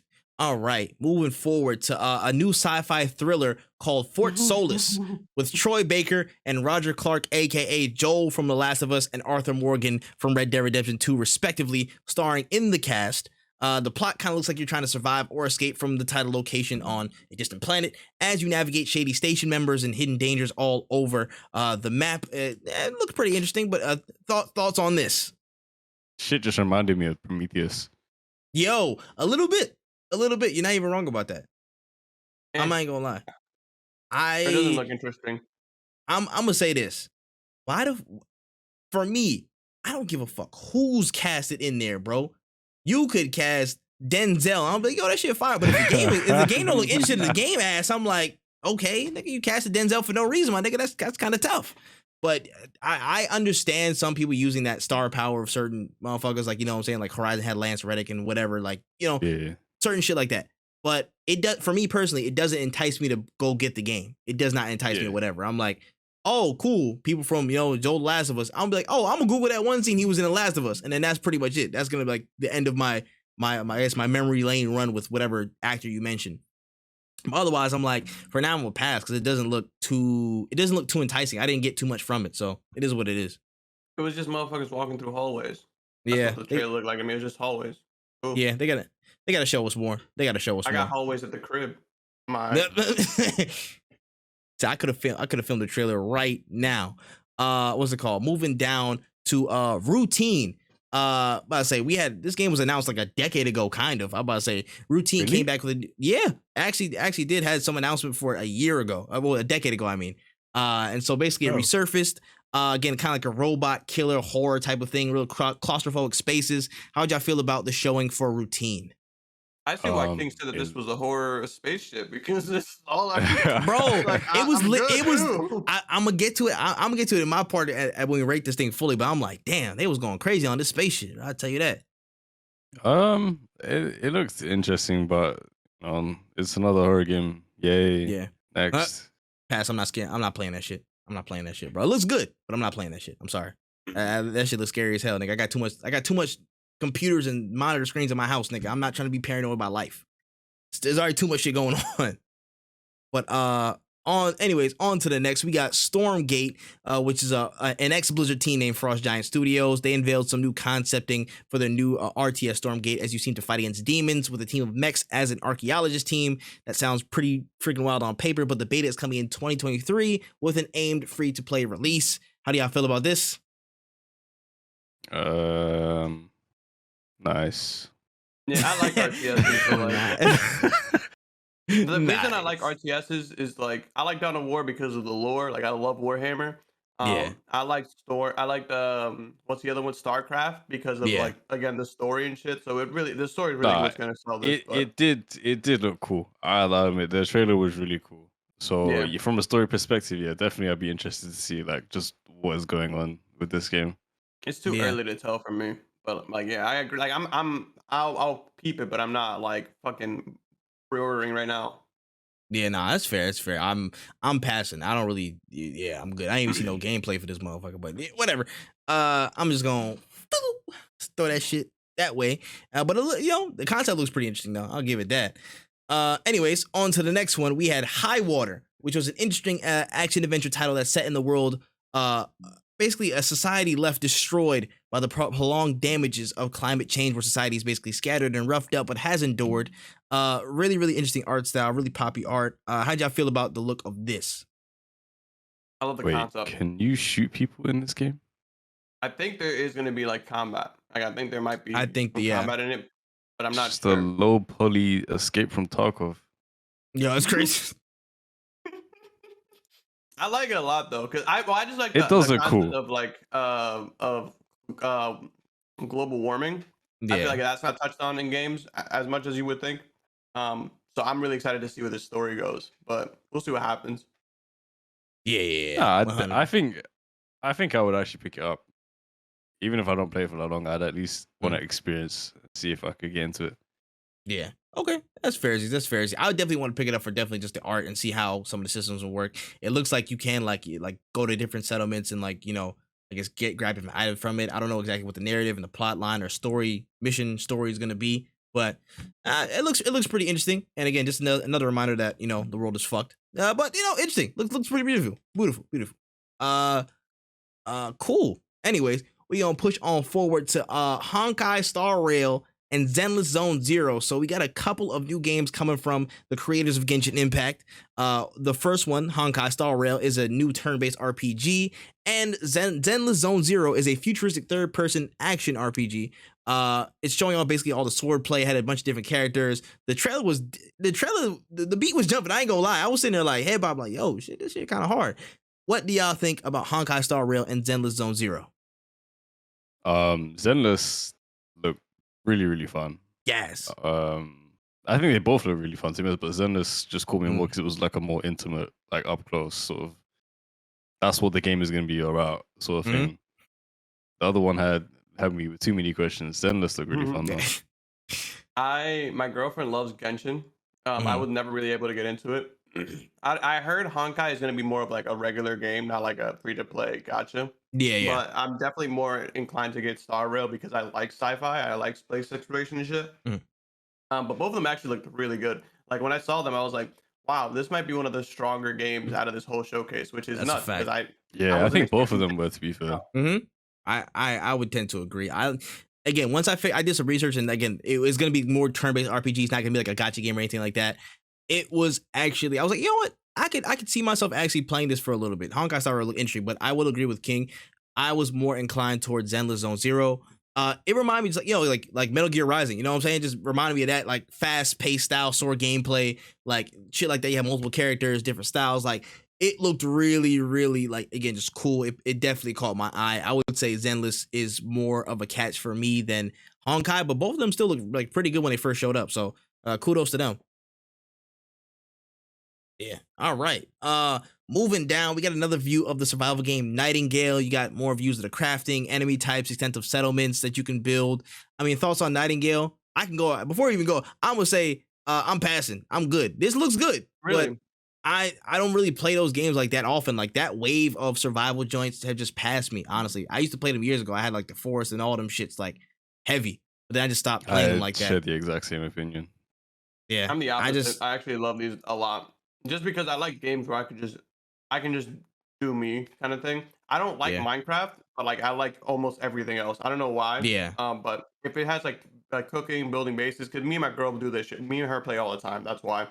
So me and her are probably gonna cop this, and I'll let y'all know how it is because I think this looks Okay, really fair. really interesting. Fair. I'm still interested to see how it pans out, honestly, and it looks good. I just know for me, my personal preference, I'm just like, I don't know if I can get that I get deep in it. the weeds of a survival again. You know what I mean? Just kind of like I get pour it. hours into that, where I could be pouring something into something else. But you know, it is what it is. Metal Hellsinger. Now, this was the first I've seen of this game. So basically, it's like a horror rhythm shooter. It's like taking elements from like a bunch of different sources. If you can put any comparison down, I would have said it's like it's like Doom, but with like a more consistent soundtrack. You have to play to the soundtrack, and it blended a lot of new experiences in them, and it has music from System of a Down, which is that's a crazy inclusion. I was like, yo, what the hell? How y'all get them legends like that? It took me a minute for that to process when I saw it on the screen, but yeah, they have System of a Down on the soundtrack, and it looks pretty interesting. What do y'all feel? Yeah. It looks like Doom Eternal with if it was a rhythm game. I definitely Facts. like it. I Yeah, won't stream it perfect. because I don't know about if like copyright laws or whatever, but like that shit Dead definitely ass. looks like a vibe. Yeah, I'm not playing it, but I was interested to see. I'm interested to see. I would definitely like keenly watch it. I will definitely like keep a close eye on how it pans out on screen and how it looks. And again, that DMCA, you gonna get your ass whooped. They don't protect you like that. So nigga, you better be careful. You better be careful. Yeah, King, how you feel about that? Yeah, I feel the same. I immediately saw him. Was just thinking Doom straight away. Mhm. And as much as I had fun on Doom, this doesn't give me this exact same vibe. So I'll probably just pass on it. Yeah, fairsies. Next we got American Arcadia, which is a 2.5D side scroller set This in looked like good. a Truman Show style world. Like you basically had like survive in a dystopian America, and like people were like, oh yeah, they either vote for you or vote against you, and when they vote against you, you get low in the rankings. Stuff get real dicey. You got to be on the run from the cops and whatnot. Really interesting. Had a digital world on the inside and kind of like a dystopian world on the outside. How did y'all feel about this one? Oh, it was interesting. I watched the trailer and I had a lot of fun watching the trailer. So I was like, I want to play this. Bro, I will say it. Go ahead, Win. I was like, I just thought it was interesting. I'm probably gonna cop it, and if I don't cop it, I'm definitely watching it because it looks really interesting. Yeah, no, I'm 100% copying this game. I really do enjoy like anything that's kind of like dystopian Truman Show type of shit. I do like, and I fucking love the Truman Show. It's one of my favorite movies. Like that shit's cool. I love that premise, and like the art style is really cool. I like how it dipped in and out between again this digital world that you're kind of running from, and you're doing certain things, and the kind of like that outer world. I want to see how that interplays between. Is it mostly in that 2D 2.5D world, or is it mostly outside of it? I'm really interested to see it, but again, the colors look really. It just popped a lot to my eye. Some of the sequences look really cool. I'm interested to see how it plays out. This is definitely a cop for me. I want to have it in the rotation. All right, yeah. Moving forward to possibly the trolliest bullshit of all time. I was like, what the fuck? And I'm pretty sure they did this. Well, they definitely did it on purpose, but it was just to get people in the seats. They straight up basically copied the intro of the Dead Island 2 trailer, and it got closer and closer and closer and just showed different stuff going crazy in the background until they fully revealed that it was Goat Simulator 3. It was the latest entry into the Goat Simulator series that's now boasting 4-player co-op seemingly from the end of it. How do we feel about the reveal of Goat Simulator 3 coming fall 2022? We didn't need it. Hey, I'm not gonna lie. But We didn't need this shit, but I want this shit. I'm not gonna lie to you. I'm gonna be honest. Just for the disrespectful bullshit that they did by copying the Dead Island 2 trailer. Cause I was in my heart, I was like, yo, it's Dead Island, bro. I ain't played Dead Island in a fucking minute, but they hold it. But Goat Simulator is honestly a fun ass game. I'd definitely buy the third it is, one. I'm gonna but say everything they're doing just could have been a mod or a you're not DLC. wrong. You're not wrong. You are not wrong. But will I still buy it? Probably. I'll get it on Game Pass. Like that'll probably be the most because it's not something that's really. Oh in my fuck! It's on alley. Game Pass. God damn it! If You're it's right. on Game Pass, I'll cop and I'll definitely like get the boys together, like that type vibe. But Yeah. great marketing, phenomenal. Like literally, that's probably one of my top 10 like best video game announcements was Dead Island 2. Even though that game never came out. Yeah. But like that Freaking was died. hilarious, and they got me because I was gassed. I was freaking out, and then I was like, oh, they played the shit out of me. But it was so good that I couldn't even be mad. I'm like, no, that was on me. Yeah, nah, that's fair. That's fair. Yeah, I was just like, damn, that's crazy. But I still cop it. I still cop it. But anyways, let's move forward to some of the bigger reveals of the Summer Game Fest show. We had more extended gameplay and an in-game demo of the Callisto Protocol, some of the weapons, some of the enemies, and the active environment that was a part of the game. You saw some brutal style executions of what was going on. You saw some different push and pull with the different fans in the area. Some real brutal stuff, man. Some real brutal stuff. How did y'all feel about Callisto? Let me remind myself because Yeah. I think I liked it. It's honestly one of the two space like horror type games that I actually give a fuck about. Yeah, 'Cause this one all looks okay. all the other ones are like you're in space, it's scary, and you don't have any weapon. This one is like you're in space, it's scary, but you do have that shit on you. And I'm like, all right, bet this is all I needed. Like I'll play a game where I can fucking shoot shit, but I'm not gonna fucking sit there and be like, oh no, let me go hide in the closet till it leaves. Like I don't got time for that, bro. Like, all right, cool. Like this Mhm. is good though. I'm definitely probably gonna buy this because I really like Dead Space. And it looks like it's giving me Dead Space. Yeah. Again, for me, this is again the development team. A lot of these devs coming from the Dead Space team. They wanted to make their own shit. They wanted to really, again, create something that was really novel, but still kind of in the roots of the Dead Space franchise. It's really interesting to see how it goes, head to head with the remake that's coming out in what I think it's February. I think we did talk about this. It looks really good. I'm not gonna lie. This is one of those times where I'm like, I would really play this horror game. I really would play this shit. Like Yeah. again, that whole side of a Dead Space genre style game it's always been pretty appealing, although scary as shit. And seeing the environment act in that way, like, okay, if you get backed up too much, you not like spacing out your enemies, you get fucked up, you get put in the corner, it's a wrap for you. You know what I mean? And like worse than before, because the environment could really fuck you over, or it could work to your benefit. So I like seeing that kind of get cranked up to a 9 or 10. Really looks good. Really looks good. December 2nd. I am actually very interested. If something opens up and I'm not fucking shook, I would definitely play it. Word. All right. I'm about to say King. Yeah, it's a cop drop. Yeah, no, I think I will. Is it coming on console? Yeah, I think it's on Yes. PS5 for sure. Yeah, Yeah. I think that's like one of those ones that I do a console experience, just sort of chill back and play. Word. Definitely. All right. We had Call of Duty Modern Warfare 2 remake. They came out for their annual campaign. Shit. They showed off moments from the dark water level, highlighting the intense environmental graphics, water physics, shifting covers, map changes, and of course the new look at Ghost and Soul McTavish in the game. It's coming out October 27th, 2022. Yeah, some campaign, guys. Yeah, how y'all feel about it? I don't have a terabyte of space for this game, so I'm good. Y'all let me know how that shit goes. King, how you feel about that? Wait, which one? The Call of Duty Modern Warfare 2, the dark water, the campaign, that campaign mission. At this point, it is what it is. Like, it is what it is.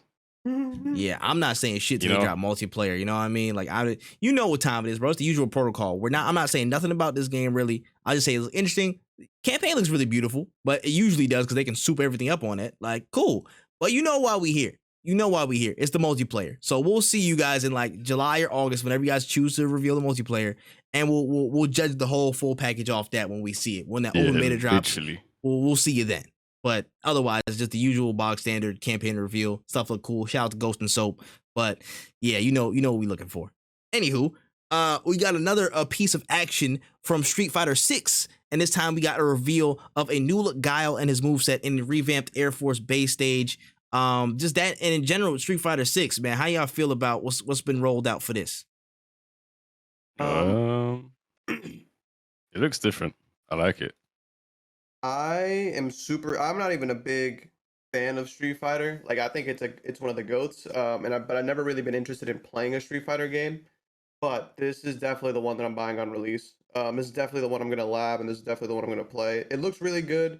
It sucks that the leakers kind of took away this like the beauty behind it. Because if I would have seen Guile without knowing what he looked like already because of the leaks, I think it would have been Yeah. sick. I'd be like, whoa, this dude looks nuts.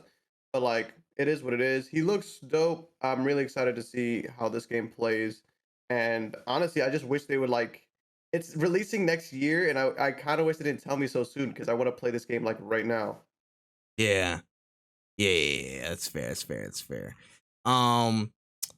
I am buying this day one. Again, I know what it is, man. I don't usually play God, but God looked mad American. He looked American as shit. I ain't gonna lie to you, bro. That His arms look goatee, like legs.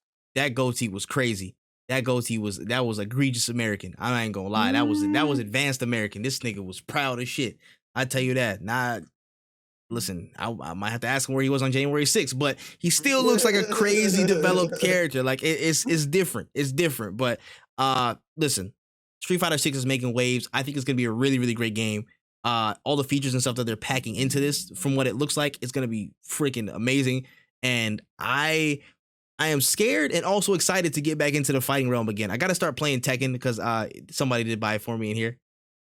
And I gotta start playing that, but then I also gotta get back in the Street Fighter bag and see what's going on. I haven't played fighting games a lot over the past few years, but I think it might be high time to get back into the fold and get sweaty. So Street Fighter 6 looks like a great opportunity to do that. It's a definite cop for me.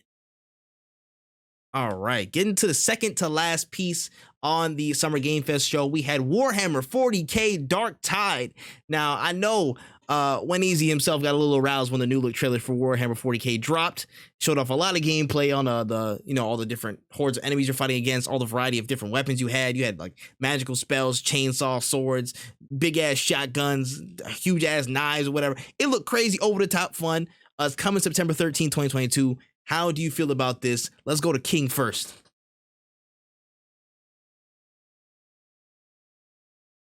I feel that. Nah, he's not wrong, bro. Nah, that's true. Anyways, let's go to Wen, bro. No, this was like the only thing that I actually saw on this whole thing that I was like, whoa, like I need this. Like this is nuts. It's literally, I recorded the entire like showcase and this is the only thing that I got out of it. And I was like, I need to talk about it because this game is, I've been waiting for this game for so long since the release. Like I want to say it was a year ago when they first announced it. Yeah. It's 4-player co-op. It looks great. We get more gameplay than before. Coming out in September, early September too, like the second week of September. I cannot wait for this game. I'm a huge fan of Vermintide, but like I said before, I'm a huge Warhammer fan, so this fits right into like the area that I want to play. Like I want to play a game where I'm in the Warhammer franchise. I'm shooting shit. I'm getting crazy. I need this game like today. Fair. Fairsies. And again, I will echo from what I said from before with you. I'm down to like play this co-op. Honestly, it looks really, really fun. If they have the dropping, yeah, and it's on Game Pass, so I'm like, I'm down for it. It looks like a really, really good cop. No, for sure. I'm excited. I cannot wait. Yeah, 100%. All right. And now into the last piece from the Summer Game Fest, we got some news on The Last of Us. They had a pretty lengthy stay at the end of the show. We got a lot of time with Naughty Dog, you know what I'm saying? They're talking about everything that's going on, a bunch of updates from The Last of Us TV show. But the two main pieces of news that were the biggest from this was, one, the official confirmation that Factions will be a standalone project, but it is in development and is coming. And two, The Last of Us 1 is getting an official remake dubbed The Last of Us Part 1 with rebuilt AI and visual systems that is releasing on PS5 on September 2nd, 2022, and in the future for PC. I mean, this does seem to align with some of the murmurings of like, Sony's trying to shift to focus on all the major IPs and being successful everywhere, all around the world, not just Japan. So I mean, how you feel about The Last of Us doing anything and making a remake and Factions? Factions was a cool announcement. Honestly, they could have just announced Factions and then like maybe have shown a clip of the show or whatever, but the show just finished filming, so like there's no way they would have had anything ready. But it was cool. I don't think we really, I mean, like most people say, we don't really need a Last of Us Part 1 remake. Like, I don't think it's necessary unless they're like trying to build like a crazy trilogy. But I don't even think that I think that 2 really was a good spot to end that franchise off on, or at least that storyline off on. The only reason I saw Part 1 being remade was, like, the only reason I would ever see them remaking it like that is if they're going to change up the story. But if you change up the story, then Part 2 is irrelevant, and then that kind of defeats the purpose of Part 2, and that just doesn't make sense to me. So, like, cool, I guess, if you're getting a remaster, but I just feel like there's a bunch of other Naughty Dog properties that could have been remastered. Like, we still haven't heard a damn thing about anything Jak and Daxter related, which is their IP. We're not getting another Crash Bandicoot. I understand that. I've accepted that. Yeah, leave that in the dirt. I don't care about that. Yeah. That's Microsoft's property anyways. But like, you're telling me that I'm getting a rematch. I would have rather seen Uncharted 1 remastered in the Uncharted 4 engine, if anything. But like at the end of the day, like there's just more things that have not gotten the time and love. And I just feel like this was made to sell either the show, or like the show's gonna promote the game, or the game's gonna promote the show. And either way, we were gonna watch it or whatever. Like I just think it's kind of like a money grab, and it's kind of sad because I look Yeah. forward to Naughty Dog games, but not Naughty Dog games that I've beaten 3 times now, because it's been released, re-released, and now we're getting a third one. Cool. Yeah, I'm just like, you're not wrong, man. At this point, it feels like it's starting to get in cash grabby territory, bro.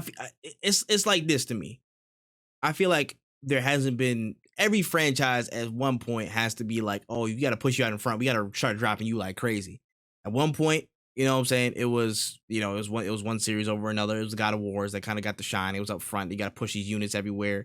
They had their time in the sun. Uncharted got its kind of whole brand, this thing, Uncharted 4, the Lost Legacy, to all this DLC, the remakes and whatnot, or the collections and all that shit. And now I feel like it's The Last of Us's turn. And in addition to the TV series, it's like, oh yeah, we got to double up now. We got to go crazy with this. And I feel like it was too early. It's way too early for even considering a remake like this. And for me, I'm like, damn, you guys just left factions on the back burner. I was like, okay, I would have said, listen, if Last of Us 1 came, if this remake came with factions, I would have been like, hey, cool, whatever. Y'all putting factions in there, y'all doing y'all thing. It's the whole experience there. Which y'all saying, oh no, it's just a multiplayer and left behind DLC. That's it. No, just single player. I mean, just single player. Yeah, just have that. Whatever. That's like, damn. So y'all don't even care about the entire experience of Last of Us Part 1. What made it its whole thing? So I'm like, that's already one thing. And then again, just putting factions on the back burner like that, it's in development. We don't even know when factions even to come through. I'm glad it is confirmed, like, to be real, and they're actually working on it, because I'm mainly looking for that. But otherwise, I mean, it's a miss for me. I don't think this was the right time for any of this, for real. But I understand the cash machine gonna keep going. They want to keep, milking the IPs and make sure they get worldwide acclaim and all this shit. But it just felt a little bit eh. I wasn't excited as the rest of the gaming populace. I just say that. Yeah, no, I feel you. And I don't think many of the gaming populace was even excited to begin with.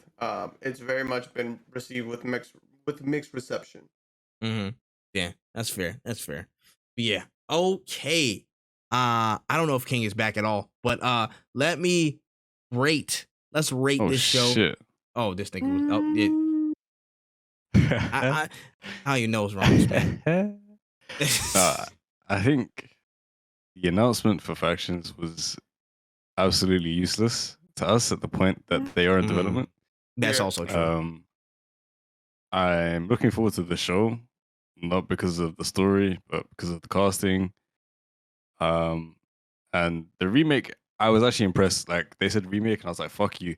But they actually showed it to us, and visually, I was like, "Okay, like you kind of put some effort into this, Like someone that has never played it before will genuinely enjoy the experience. If they played that and then look back on what it was and what they would have played, then they would appreciate it, type of thing." So I was like, "Okay, that's fair." I guess. Yeah, I'm not completely. It's a semi decent investment of your money, I guess. Mm-hmm. Yeah, no, I understand. Overall, I think it is just that time for them to sort of milk that one franchise. Mm-hmm. It's they turn in the rotation, bro. Unfortunate, but it really is what it is, man. I'm just like, whatever. It's not my favorite franchise, but it does suck when certain things get kind of like overused and it definitely doesn't hold the same bro. weight that it did before. They were like, all right, we're making a number 2. All right, we're making a film. All right, we're making it. You know what I mean? Yeah. If there was space in lost between that value that it once had. Facts. Like, if there was space in between these things, I would have been like, okay, you would have held the same standard. But now you're just packing all this in one moment to try and cash in on whatever perceived momentum you have. I'm like, damn, bro. It kind of puts a knock on the Last of Us brand status to me. You know what I mean? So yeah. Some motherfuckers really said, "You're not gonna hear The Last of Us." Oh no. When you were holding that for like 5 minutes, fuck you, bro. Yes, I was. Oh my gosh. But yeah, listen, I've had fun, but I need to bounce. Listen, hey man, thank you so much. I gotta do a whole nother. I'm about to say, friggin' I'm about to say I do a whole other episode or something like that. We got to get you in another time. Like aside from the Game Fest special, we definitely gonna have you back. Thank you for popping back in real quick. We appreciate you, dog. Have fun. Yeah, Listen, boys, man. be easy. Enjoy Xbox talk. And catch you guys in a bit. Shout out to King for popping up with a guest appearance. He definitely gonna be back at some other point in the future. You know what I'm saying, when things are a little bit less busy. But let's get on to the last major news point of the day. Let's talk about the Xbox and Bethesda show, man. There's gonna be some skips in here in the interest of time. There's gonna be some skips in this bitch. Just to let you know. But we are back on the trail. And let's start off with Redfall, man. So we got a second trailer for Redfall, and a first look at the gameplay. It was showing off all the gunplay, the long-armed ass vampires. Again, the classes, all the different enemy types, and just the bending world of Redfall. As you need to basically take the island back from the vampires. They explain a little bit of the story of how, you know, this vampire brood just took over control of the island. They blocked out the sun. They stopped the water flow. A lot of crazy shit happened. But it's coming out 2023 for Xbox and PC. How did you feel about Redfall? I'm like kind of excited, but it's also like it very much felt kind of like Back for Blood. And like I think it's gonna be different, but I was excited and it looks good. Like it looks like a good game. I just hope that the support is more timely than something like Back for Blood, because that's really ultimately what's gonna keep the player base going. Like you need more content. You need to have you need to have good replayability. And that's what I would like to next time, because this is the first time we've seen gameplay, which is great. It looked good. It looked like a fun game. I think the next thing they need to touch on, which is very important in this kind of genre, is replayability. Yeah, 100%. 100%. You're not wrong. And I would say this does have enough in the tank to possibly differentiate itself from Back for Blood because of the flashy class usage and stuff like that. I feel like that's one area where Back for Blood didn't really excel, is having that, you know, real novelty to the different classes, like, okay, the different power scaling and stuff like that. It just had the cars, or some of them were counting against everybody. Some of them had different little things, but it wasn't flashy enough to kind of be eye-popping and keep people in the zone with that, with the game. So I feel like Redfall might excel where past games like it have failed. The vampire looks, all of them look mad creepy and shit like that. I just hope, again, it runs as smooth as possible. And the classes, again, they look good. Gameplay was good. Gunplay was good. The world seems pretty expansive. I'm just interested to see how it goes so far, but it's definitely going to be a strong side eye. Not going to insta-cop, but it looks like it's coming along fairly well, I would say. I think it does got a little bit of work to go, but it's interesting so far. For sure. Yeah. All right, moving on to Hollow Knight Silksong. So the sequel was revealed as a day one Xbox Game Pass drop, but with no date. But it also centers around the new character Hornet and a brand new location far away from the kingdom of the first game. Now, there's no timetable for release, of course. How'd you feel about Silksong? It looked good. I haven't beat Hollow Knight. Ooh, I don't know my voice. I haven't beat Hollow Knight, but I definitely enjoyed Hollow Knight. But from what I've played, it's really, really good game. I highly recommend you guys play it, and I definitely want to try out the new one as well. Fair, bro. Fair, yeah. I haven't played Hollow Knight at all, but again, Negus was like, "Yo, you need to play Hollow Knight. You need to play Hollow Knight." I'm like, "Oh shit, all right, yeah, that's fair." And I think it looked really good from what I saw. Again, just mad fast. I'm about to say really dope set pieces and stuff. Just how it looked in, like, you know, in the environments and the character looked really solid. I'm interested, but I gotta play Hollow Knight first. Like, I gotta put that before there. All right, fair. Next up, we had High on Life, coming from the mind of Rick and Morty's creators.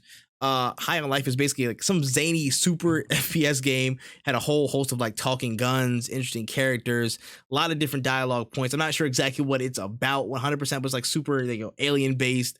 It looked off the walls. I would definitely say that. But how you feel about High on Life? I think it's gonna be a funny game.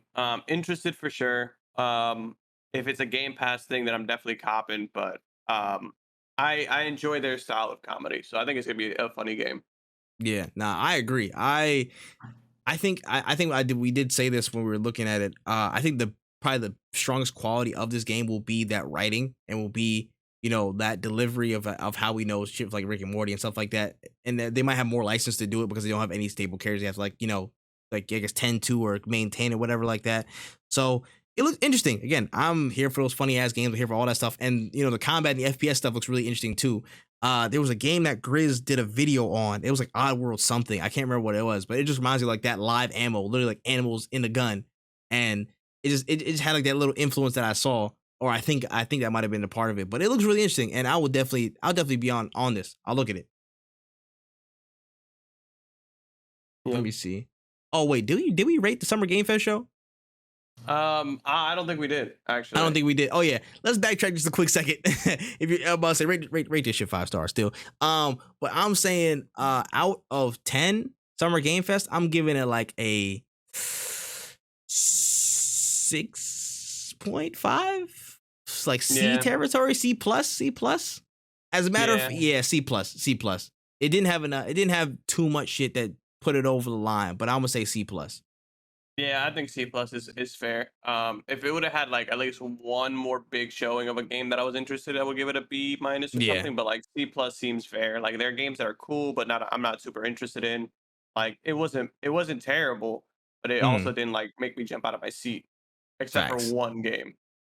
Facts. Yeah, it was like, there was some shit there. Of course, like the Ninja Turtles game, I'm on that. It's a skip. I mean, some of these that weren't like too novel. Like we've seen some of this before. Like Witchfire, I'll give that. That's 2.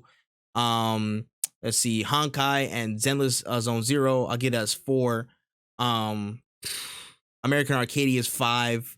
Callisto I won't count because we saw some stuff earlier. We saw some stuff in another showcase before that. And I'd say Dark Tide, that's like 6 games I got shown, and I'll count 7 for Last of Us, but that's like 7 out of like 21 announcements. It's like a third. So I would definitely say C territory is probably appropriate. Yeah, I think so too. Yeah, it's fair. Aziz. All right, back into the Xbox show and moving forward. So it wasn't really a game, but it got announced that we have a new partnership basically between Xbox Game Pass and Riot Games. So their catalog is coming to Xbox Game Pass and specifically PC and mobile. It wasn't mentioned in the, the commercial for PR reasons, but whatever. But the inclusions will include League of Legends. So they'll have all champions unlocked for League of Legends if you get it through the Game Pass. League of Legends Wild Rift, you'll have all champions unlocked. For Legends of Runeterra, Foundation's deck set will be unlocked. For Teamfight Tactics, the Little Legends will be unlocked. And for Valorant, all agents will be unlocked through a Game Pass subscription. Thoughts on this? This is actually fucking insane. All of these unlocks are like big money, specifically the League of Legends. I did the math, and it's like $600 worth of free stuff. Mind you, you can get League characters for cheap and in-game currency, but like as somebody who's never played League because of like the microtransactions and things like that, is literally the best time to get into that franchise. Legends of Runeterra is another game. Like Valorant and League of Legends, that value is insane because both their legends and champions are worth like sometimes $10 like a piece. So getting it for free for just a subscription is kind of crazy.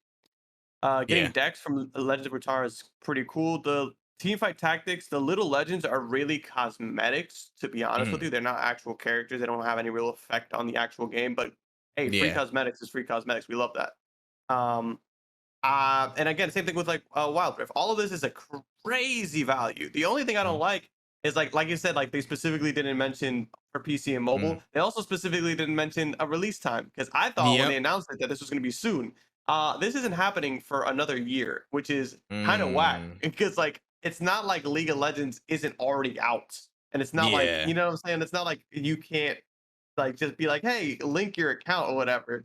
So I kind of wish they would have held on to this until it was out because that would have made people buy Xbox Game Passes instantly. Yeah, immediately. You're not wrong. Instantly would have done it. But now they're like, no, we gotta wait for that to come out, and it's like, all right, cool. When is that gonna be? Because they never gave us a hard date, but we'll see.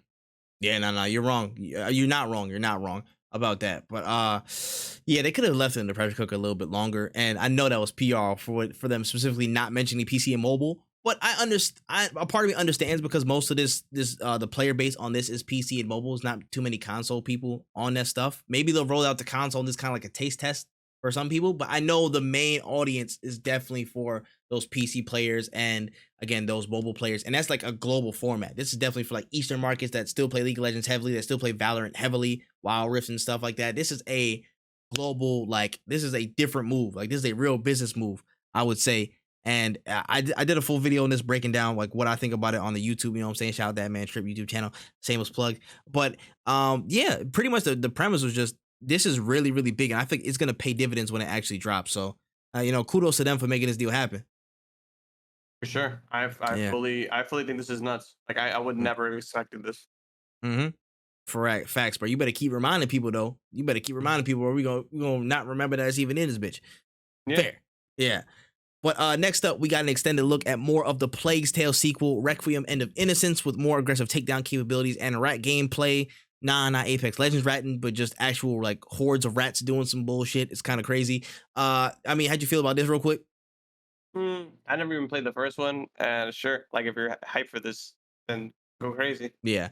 Again, this is another instance. I need to play the first game before I even touch this one. So it looks actually really cool, but I need to go play the first one to even understand what's going on. So Yeah. fair, hold that, and we'll spin the block. We'll spin the block. Don't worry about it. What's it called? Forza Motorsport. Yeah, some new ray tracing, man. More realistic damage to cars and new vehicles to race with, man, including golf carts, man. Forza Motorsport, we're back. That was way too long. Like you could have just flashed that. You could be like Forza Motorsport showed us a quick like 10-15 second trailer, but you guys talked about it. Very unnecessary. Mostly just because all the footage that was shot was not on Xbox. It was on PC. So it's like, yeah, we know PC graphics are gonna be fucking insane. Like sure, dude. Who has these monster PCs to be running this game at the highest quality? Yeah, and I will say for the fact that you guys show the graphics of the ground, gravel, and flowers, you get a pass from me. I'm not playing Forza Motorsport, bro. I'm cool, bro. I'm cool. This looks great, but it's not for me. It's not for my audience, bro. But y'all got it though. Y'all got it. Speaking of not for my audience, the 40th anniversary of Microsoft Flight Simulator is upon us, and they showed a whole bunch of new aircraft to fly, bro. I'm not gonna lie, that sperm plane was still funny to me. I will never not laugh at that. That joint looked like a straight sperm flying through the sky. And then they also included the Pelican from the Halo franchise. Yes, that heavy ass Pelican. You can be suborbital with it. You can fly through the skies. The update is now out. How did you feel about this? Man, I didn't care. Sure. Again, way too long. Well, yeah, way too fucking long, bro. This shit could have been like 20 seconds. Just show off the Pelican. Cool. Shout out to y'all, though. Shout out to 40th anniversary. Shout out to Microsoft Flight Simulator. My computer cannot run that shit. Anyways, Overwatch 2, their free-to-play trailer dropped, and we got new viewpoints of the characters, including a new one named the Junker Queen, running the map with a large battle axe and a shotgun. The early access period for the game drops October 4th, and the game is set for release October 22nd. When? How you feel? I'm actually kind of excited for this because I actually was a fan of the Overwatch 2 beta. I'm happy that they're releasing a second beta, and I'm happy that they announced a release date because that's what's really important. I'm assuming the release date is for just the PvP, but we will see because they didn't show any. They haven't showed any of the PvP in a while, so I'm still like hesitant on that. But if they just release the new PvP game modes, I think that'll hold people over until the newest, like the 2 drops. Okay, fair. I don't know shit about it, but I might be in there for that early access, man. You know what I'm saying? Or unretire myself from the Overwatch beta career, and we'll see what's popping. Okay, these next few are gonna be some skips, so just be incoming, man. We're gonna give one word association for some of these, bro. So y'all be prepared in the interest of time. Aura History Untold, the turn-based historic strategy game coming day one for Xbox Game Pass and PC. Skip. ESO, Elder Scrolls Online High Isle, the expansion with new mounts such as the Collector's Edition coming June 21st. I have a job, don't have time. That'll count for me. Skip. Fallout 76.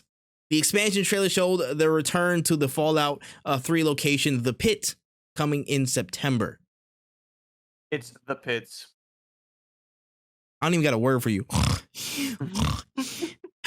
That shit out. Forza Horizon 5 Hot Wheels DLC. Now, again, like, what's it called? It's coming from Forza Horizon 3. We had that Horizon DLC. We had the Hot Wheels DLC, new cars, new tracks, new zany ways to kind of go flipping through loop-de-loops and all shit like that. How do you feel? I'm good. Yeah, that's a pass for me unless I get it downloaded on Game Pass and I need to run some people off the field. Like, I might come in to bust somebody's ass, but otherwise I'm cool. It's dropping in July though. Shout out to y'all.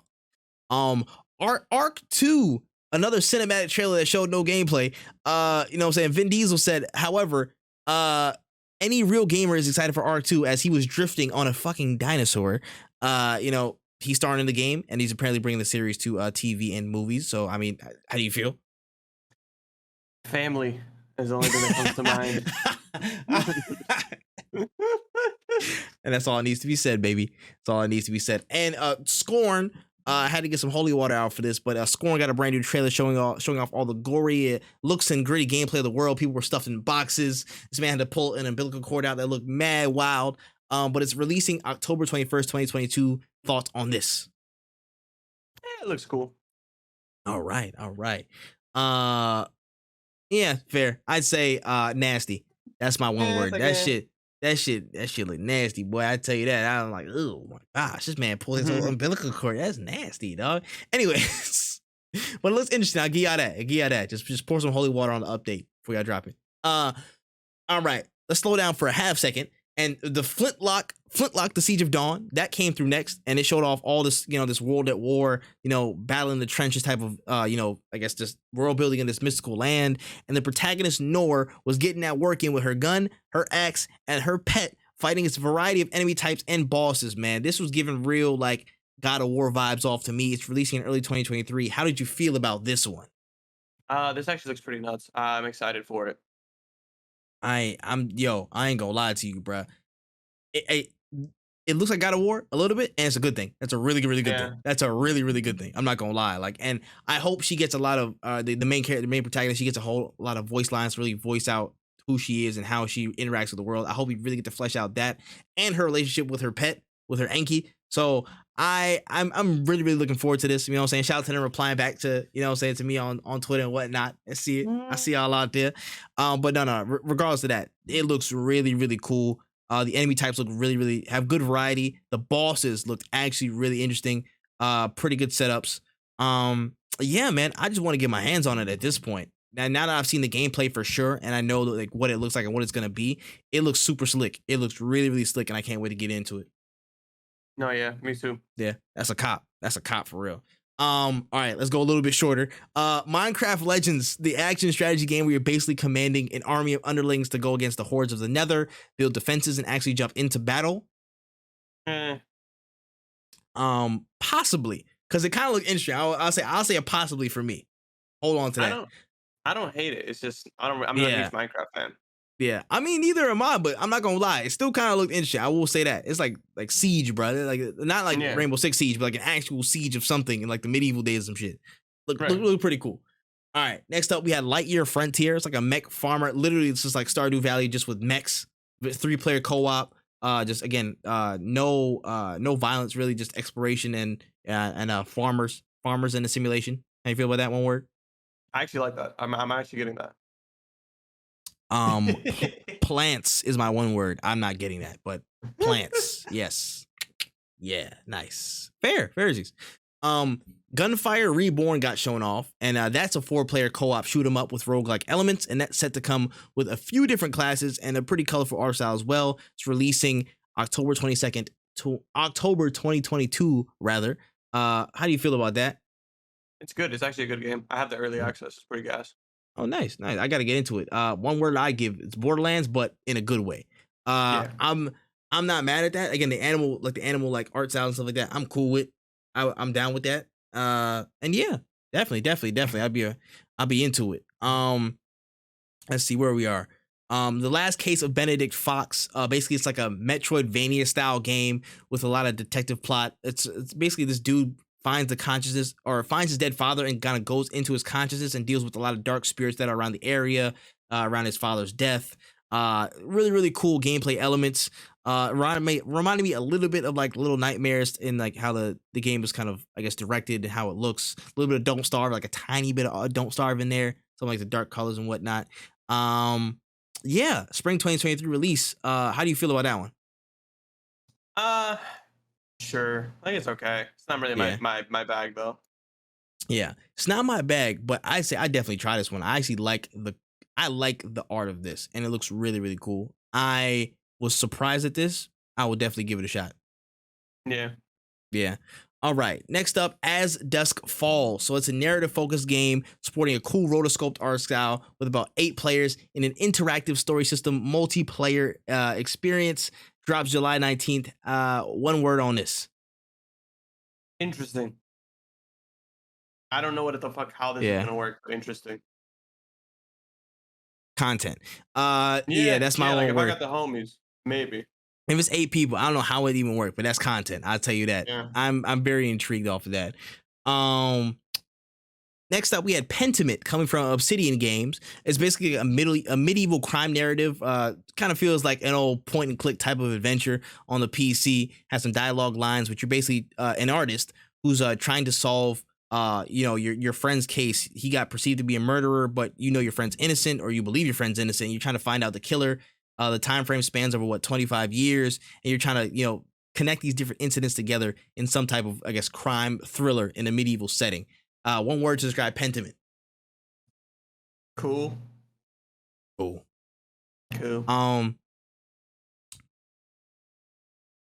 Solitary. I would play this by my lonesome. I would play this by my lonesome and just chill out. Like, that's like one of them old point and click joints I just had to like think through and stuff. And I wouldn't be on stream for this. I don't think I'd be on stream for that. Next up, we had Ereban Shadow Legacy. Basically, it's a stealth platformer. You're starting to take on an army of robots from the shadows. Some real fast and slick platforming action, along with, again, like some area scanning. A lot of again stealth tactical things. Looked really cool. Different art style. I liked the art direction of this 2023 release. How did you feel about Ereban Shadow Legacy? It's pretty. It's really pretty. Mm-hmm. Yeah, intrigued. That's my one word. Give me intrigued. I like this. I like this a lot, and I would definitely try it. All right. Diablo 4. I will give you the floor for a couple of minutes on this, because I'm like, that's a lot of shit. This is a lot of shit, man. We got a whole lot of Diablo 4 talk. We got the new Necromancer class. We got deeper customization, no linear paths in an open world map, 150 plus dungeons, world bosses, in-world real-time events, extensive endgame dungeons, Paragon boards and items, PvP areas, a shared world crossplay and cross-progression is dropping on all platforms soon. Damn. Wayne, go ahead. I'm actually a huge Diablo fan, and I think that this is kind of nuts. I really can't wait for this game. I've been watching this since it got announced a while ago. I'll see, because it's still a Blizzard game. And Diablo 3 had a really shaky start, but this is exactly what I would want, because when I played Diablo, I remember hating having to do the story. But after you beat the story, there's like an adventure mode that lets you just grind your character out, and that's what I wanted. And doing that from the jump sounds amazing. So I'm really excited for this. Wow, I'm not the biggest Diablo fan. It's not that I don't like the series. I just never played them as extensively as other people. But this looks really, really cool. I'm not gonna lie to you. Like, again, the open world, just how you could traverse it. Again, the shared world looks really, really awesome. Cross-play, cross-progression. There was like a thing where, like, if you're in a PvP space and you kill somebody, you basically like become like this loot pony or whatever, and everybody chases after you with their skills and shit. That's a really interesting concept as well. I like how that's coming. I like how that was shown off. But yeah, if there's a Diablo I give a shot, I give Diablo a shot, and if I like it, I kind of go backwards and see what else is going on. Yeah, I don't even think, like, the way this game is looking, this might be the only Diablo you need to play, like the way it's looking. Fair, hey, fairsies, man. But strike me as interested. Cool. Moving forward, we got, cut you down a little bit, but Sea of Thieves season 7 ship update. Give me one word. We should all get on that. I am down, but my word is late as shit. Yes. As shit. Y'all late. Yes. Not even Kanye West good song late. That's like gone, bro. Y'all late as hell, and y'all awkward late. Y'all come in, y'all breathing all heavy and shit, your clothes all sweaty. That's that type of late. Now, you ain't even come in, stroll in cool and shit. Fix up, but I still want to play the game though. I ain't gonna lie. Just cause of the homie content experience. Hey, that's a whole nother idea for another day, bro. Y'all need to hear all that right now. All right, moving on to Ravenlock. Ravenlock is an animated blocky style take on Alice in Wonderland. Again, action-packed game, looking really, really solid. Combat, smooth, a lot of boss rush types of things. How do you feel about it, man? It looks cool. Like, sure. That's what I'm gonna say. Sure, that's my word. Sleeper. That's my word. Eh, I think it might I be. think I think this is gonna be a sleeper. It actually was really, really cool. I'm not gonna lie. I feel like the combat might be a little bit sleeker than people are seeing at face value. And this one really interested me. That's definitely in my top. It's probably in my top 10 or top 10 or top 8 for games that are shown off across all these conferences so far. Ravenlock is definitely in that conversation for me. Yeah, I agree. It could be dope. I just Yeah, man. Yeah, we gonna see about it. Drop in 2023, so we'll find out. Cocoon, the Onion Vagina game. Oh, shout out Jay in the chat, bro. So it's like some sci-fi puzzle game set in like an alien planet. Cool visuals. Again, the Onion Vagina, shouts to them. Set for 2023 release. How you feel about that? I think this is a sleeper. I Yo, you actually think that's this a game's sleeper? gonna be good. Yeah. Hey, I'm gonna keep it a stack with you. Onion is my word. And if I could choose a secondary one, it would be difficulty. I'm not doing puzzles, bro. I'm sorry. I'm not doing puzzles like that. I'm not doing this puzzles. It looks great though. It looks great, but I will definitely watch a hella people play it. Oh my goodness, not the Onion, bro. Oh my gosh, these guys in the chat are wild. But yeah, I think it looks great though. I think it really does look great. But yeah, I'm like shrug, but it could be a sleeper. I can definitely see it. Okay. Moving down to Wolong Fallen Dynasty. It's coming from Team Ninja. Wolong is set during the time of the Chinese Three Kingdoms, with mythical and historical references from the time period making an entrance. Seems to be again based on that singular play that we saw in the trailer. Coming 2023. How do we feel about that one? We'll see. It looks like it could be good, but I need gameplay. Yeah. If it's gonna be like a Hyrule Warriors type of shit, you know what I'm saying? Like that type, I don't know how I feel about any more of those. But I will say this though. Some niggas was hating on me because I said Lu Bu in the trailer, and they was like, "Oh, Lu Bu, that's not Lu Bu. What do you mean you talking about? Are you stupid?" No, but it was actually, it's actually Lu Bu on the horse. I was like, yeah. Fuckers. I just want to get that point in there, but I need more. I will say this. Elaboration. That's my one word for this. All right. Getting down to the last 3 of this conference, we had a huge surprise reveal that the Persona series is coming to Xbox and PlayStation as well in a later update that they said on the timeline, but we're gonna ignore that for now. They have Persona 3 Portable, Persona 4 Golden, and Persona 5 Royale coming in to the fray. Now, I said PS5. Wow, stupid. Persona 5 Royale is coming October 21st, with others coming at a later date. But Persona 3 and Persona 4 they're coming to console. What's going on? Well, updated console. What's going on? Late. They should have did this. Persona 4 has been on PC for like a year now. Persona 5 has been on PS5. Well, Persona 5 should have been on PC. I want to say no later. It should have been like maybe 6 months after 4. But P5 is probably the best JRPG I've ever played. So I'm excited for people to tap into it. Very excited for this actually. Hey, motherfuckers was on the timeline going nutty. I was surprised I even saw this at an Xbox conference. I'm like, nigga, what happened to State of Play? I thought y'all. I was 100% not expecting this to even show up, but very interesting. Motherfuckers was going batshit berserk over 3 Portable. You know what I'm saying? I seen some people. There's some real expletive things that they want done to them because they heard this shit, and I'm like, they're really excited. You know what I'm saying? But hey, it is what it is, man. Shout out to Persona. Shout out to Xbox for making that. That's a really interesting move. But yeah, that was cool. My one word is nice. All right, second to last. This is a short announcement, but out of nowhere, this man Phil Spencer standing there like, we need the most creative minds. And we were working with the most creative minds on a special announcement. Then out of nowhere, you know what I'm saying? Wen's favorite guy, Hideo Kojima, comes out the cut and announces that Xbox and Kojima Productions are working on a game that Kojima, quote, says he always wanted to make. Now, thoughts on all this news? What's going on, man? Your guy, Kojima, If I had to give it words, it'd be blue balls. Because every time I see this man's face, it's always like, hey, I still got a job. And it's like, thanks, Kojima. Love that. I stay with a bag. I stay with a bag. I just secured a bag. See you next time for updates. Yeah, it's like, all right, cool.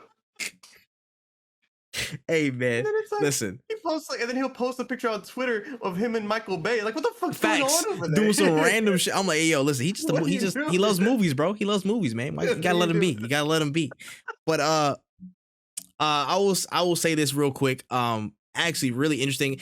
He confirmed on Twitter that, hey, listen, this by no means like removes the relationship he has with PlayStation. So he's on both sides of the field, guys. Let's relax. He's not going nowhere. Hey, I got 2 bags. But it was funny to talk shit and meme about him being on the Xbox show. I will say that it was hilarious to meme on it. But yeah, Kojima's making a game. I'm assuming it's going to be exclusive for Xbox though. And if it's something that he always wanted to make, a quick guess, what do you think it is? It might be Zone of Enders, but I feel like, I don't know if he was a huge fan of that game, but I know he did make Zone of Enders. It could be like a reboot of that, but I don't know if I don't know if he owns the rights to that. I honestly, the thing is with Kojima, I can never guess. I don't even want to take a guess. I think if he's gonna remaster or bring anything from his past, it might be Zone of Enders, but I can't put a fucking, I don't know what the fuck he's doing. Yeah. I'm gonna be the basic bitch. I'm just gonna say, listen, there's too much evidence that's been floating around with this Overdose, that horror game that he was trying to make, that was like flooded with these elements. And again, they said there's something about the cloud that was gonna be involved with it as well. So I mean, my guess would definitely go to that horror element style game that he's always wanted to do, but it kind of got ripped from him at some point. I feel like that might be a direction where he's going towards. Yeah, I can see that. Yeah, crazy. Lastly, we had the final piece of the show. It was Starfield time. You know what I'm saying? We got an extended look of everything that was going on, including the grounded space exploration, the gunplay, the fraction of the life we will encounter in the game. Slight voice crack. Deep customization to player builds, skill systems, weapon loadouts, and to your own spaceship even. It was real deep. Flying and dogfighting with created spaceships, and a figure of over 1,000 planets that are fully explorable within the game's several systems. Now, Todd Howard went on Twitter to say after the show that there's no transition/seamless travel of ground to space flight. Allegedly, there's going to be 20% larger main quest line from other Bethesda games, about 30 to 40 hours, and 4 major cities to explore in the game with more handcrafted content than ever before in the history of their games, whatever that means. Now, it's coming 2023, of course. What do you think about Starfield, man? I think that this game is going to, if it wants to beat out No Man's Skies for Space Game of the Year or whatever, that story's got to be sick, because like one more update to No Man's Skies and I'm not going to care about Starfield. You know what I'm saying? It's got to work too. That's the biggest thing, is that Bethesda games are known not to work out of the gate. So 1, let's see how well it works. 2, let's see what the mod support is, because that's another big Bethesda draw. And 3, that story's got to be sick, because the gameplay did not wow me. It looked like Fallout 4 gameplay on like in space. Like that's just what I was given. Like just an RPG shooter, nothing crazy. I'm not seeing any crazy things. Like, it just looked like guns, no problem. Like that's cool. But like the jetpack was cool. But again, like that's a mod you could do in fucking any Fallout game. Like it's nothing crazy. So we'll see. I was not blown away, and I honestly I feel like this could have been better. I don't know. Like I was just like, okay, but we kind of already have this game. We already have No Man's Skies. Yeah. I was in between two minds. First, I was like, some of those parts definitely look rough. It definitely is in the Bethesda vein of Ace. These frames need to get a little bit up there though. There's some things that need to be worked out, some kinks that need to, looked over again. But I will say this. I can see the scale they're going for, and the delay was completely warranted. I think they need to take as much time as they possibly can. They need to take 100% like as much time as possible, or else this is like a Cyberpunk thing waiting to happen again. So the fact that they made the decision to take the delay to 2023 was completely warranted. It's completely justified and vindicated, because the scale, when you think about it, the scale of what they're doing, they have to make sure everything is in order for every single planet and every single system. And that's 1,000 planets. If you didn't hear it the first time, 1,000 planets, you can land in damn near any spot and see all the, all the settlements, all the different little areas, these different towns, these different little things that you might miss. They have to make sure that game is as polished as possible. This cannot be an open you game you crash. This cannot be that. This can't be a 15 frame per second type of shit. This can't be that. It has to come out damn near on the money, especially from a technical standpoint. Now, from everything else, again, you're right. The narrative has to be insane, which I think the narrative will be good. I just don't know how far it's going to expand and how far it'll kind of take you. And that's the part of the I think they're purposely keeping it floaty, and they want you to kind of like, delve into that yourself when you get into it. So I'm not going to knock that there, but I will say everything else looks enticing. I just want them to deliver on it. Like the spaceship exploration, I've been training my whole life for this. Gummy ship vibes. We here. Like, if I can make anything close to an X-Wing or some shit like that from Star Wars, I will be livid. That would be fantastic. The customization, Black hairstyles, make sure I review that, make sure you get that right. But the customization, even down to the walk, looks insane. Like, that looks pretty deep. Again, the quest line that says going to be 30 to 40 hours, which is pretty reasonable. On top of the exploration, it's going to be like 150, 200 hours if you complete everything, or like you're going for all that stuff. So plenty of stuff to do. Quest lines, I really don't have any usual problem with it. The character models, stuff like that, like the face things, they look really updated, look really cool. Everything so far is pointing towards I am gaining a bit of anticipation for this, but you guys, it's just the reminder that you guys have to nail it. You have to nail this, especially from a technical standpoint, and make sure it runs. It has to run well on day one. It has to. You know what I'm saying? Like, I think that's priority, making sure every bug is, or as many bugs as possible are fixed, and the game comes out in as solid a technical standpoint as possible. That's my gripe. But everything else looks really good. I will say that everything else looks really promising. I just want to see them deliver. You know what I mean? There's some things that, will be inconsequential in time. Like, oh, you can't go like No Man's Sky from Earth or your planet to the sky. Like, I feel like people aren't gonna, they said it. They're like, some people don't care about that as much. And I tend to agree. Some people might not even care. Of course, they're gonna use it as a point of comparison, but if you get down to the nitty gritty and focus on these core aspects of your game that you want to nail, you know what I'm saying? The exploration of the world, the characters, their character and customization, people, it won't matter. All those other, doubts and shit, they'll fall to the wayside. But I need them to lock in because I want this game to be good. I want to be lost in a Bethesda game again. I want that Skyrim feeling again. You know what I'm saying? I will be dumb if I said I wouldn't want that ever again in my life. That's fucking stupid. I want this game to be like fucking crazy. I want this game to be insane. But it's just going to take that time between now and that 2023 release. I hope it's a holiday 2023 release, give them as much time as possible to nail it and make sure it's good. Facts. I agree with you. Yeah, man. Yeah. Damn, that was heartfelt. That came from the heart right there, Bethesda. You see what I'm doing for you? It's from the heart, man. Give me a sponsorship or something, dog. Anyways, total grade lettering of the Xbox game showcase. B-. Yeah, I would have said a B-. I would have said B-, B. Didn't get as much gameplay, but again, the format of the show, they now have it on lock. Shut the hell up for the majority. Only have max 5 to 6 people talk on the show at one time. Literally, that's it. Nobody talk. Except for Phil Spencer for an announcement, somebody talking about a segue to an announcement, or you have Sarah Bond just being Sarah Bond. That's literally it. You can do whatever you want. Just keep gameplay, just pack it all in, and have a few people do what they do. That's literally all you need. I think the format, they've done well. The games, not enough gameplay in it for me. Just show me the regular gameplay trailer, but of course we're backed up on that. B-. Definitely B- territory. Could have been a better show, but I think they still had a really solid outing. For me, better than State of Play. And I think definitely better than Summer Game Fest. Yeah. Mm-hmm. Yeah, 100%.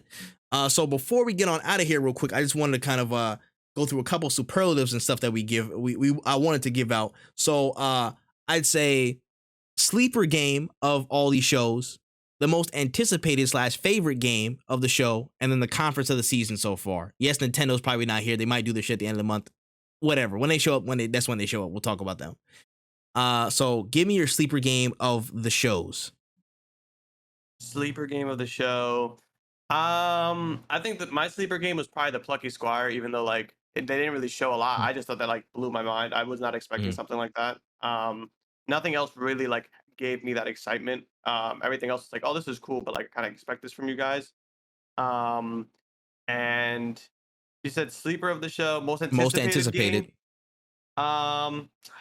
it'd probably be Dark Tide for me because that's like no, Mhm. actually it might be Diablo because Diablo was Mhm. showing some gas. So either Dark Tide or Diablo between the Mhm. two, Mhm. and overall Conference of the game show. seasons. Yep. Conference of the season, it was for sure Devolver's second conference, like under it. I think it was Guerrilla Collective because like that was one that I Yep. watched on Saturday, and that one I think did a really good job. Where like we don't talk a lot, we're showing you games, and that's my Facts. favorite thing in all these conferences is here are games, and even sometimes like how Todd Howard was talking about Starfield for like 10, 20 minutes. Mhm. Even like if he would have been like, here's some gameplay, here's like a trailer of it, that more expanded video is on YouTube. I would have loved that because people who are interested in Starfield can watch it. People who Mhm. aren't can go about for the rest of their day, kind of thing. Facts. I agree. 100%. I would say my sleeper of the game shows, it came from the Black Voices in Games and the OTK games. Samurai Zero. If y'all have not seen that game, please go check that game out. I played it like early access, so like a few months back. Like it was super fun. I want to get everybody in growth on it. I want to get everybody in it. It's like a super competitive, like a hack and slash fighter type of game. It's mad dope. It's mad dope. I will say definitely check that out. That's my sleeper game of the shows. My most anticipated is it's split it in two. It's either the Plucky Squire or Flintlock. Those are two of my like those games stood out, awesome standouts. Maybe I might edge the Plucky Squire slightly because it just looked fantastic out the gate, but both of those were definitely my considerations. And conference of the season, I'm giving to Devolver Digital, man. They were funny throughout. It was 20 minutes. They showed some heat. You know what I'm saying? It looked, all the stuff looked really interesting. Even if I didn't want to play all of it, it looked actually intriguing. So for that, I would give them first prize. Second, I might tend to agree. I might edge Xbox as second because they had a good showing. I think they had a good showing, and again, they have firmly confirmed that they are sticking to the format of shutting the fuck up and letting most of these games talk. At least, you know what I'm saying? I appreciate that. And when we have more gameplay in these trailers, I'll give them a higher grade. But I think for right now, they're getting to a good groove. They're getting to a good sweet spot. Shout out to the honorable mentions, Black Voice and Gaming Show. Shout out to the Guerrilla Collective shows. But yeah, that's all I got on the show notes, man. Yeah, I think it was a pretty solid showing. E3 would have not made this better. It would have been the same fucking shit. So I don't want to hear shit from Facts. anybody. Facts. And all we got to look forward to now is the games that are releasing and the award show. And I'm excited because I no longer have to fucking check my phone and check my timeline for fucking updates every 3 hours. Like I can let things slowly come out. It's a great time now. Literally, we've passed the hump. All the hecticness is pretty much done. It might be a couple of other spare announcements here and there, and then we'll get to Gamescom in the summer, at the end of the summer, I mean. Then we'll get to all these other, other different shows and Tokyo Game Show and whatnot in the fall. It's gonna be an interesting time, but we've made it over the majority of the hump. And yeah, man, we here. Shout outs to a pretty decent season. Games are dropping, so if you think gaming is boring right now, you damn lying. Any final notes before we get up out of here for the day?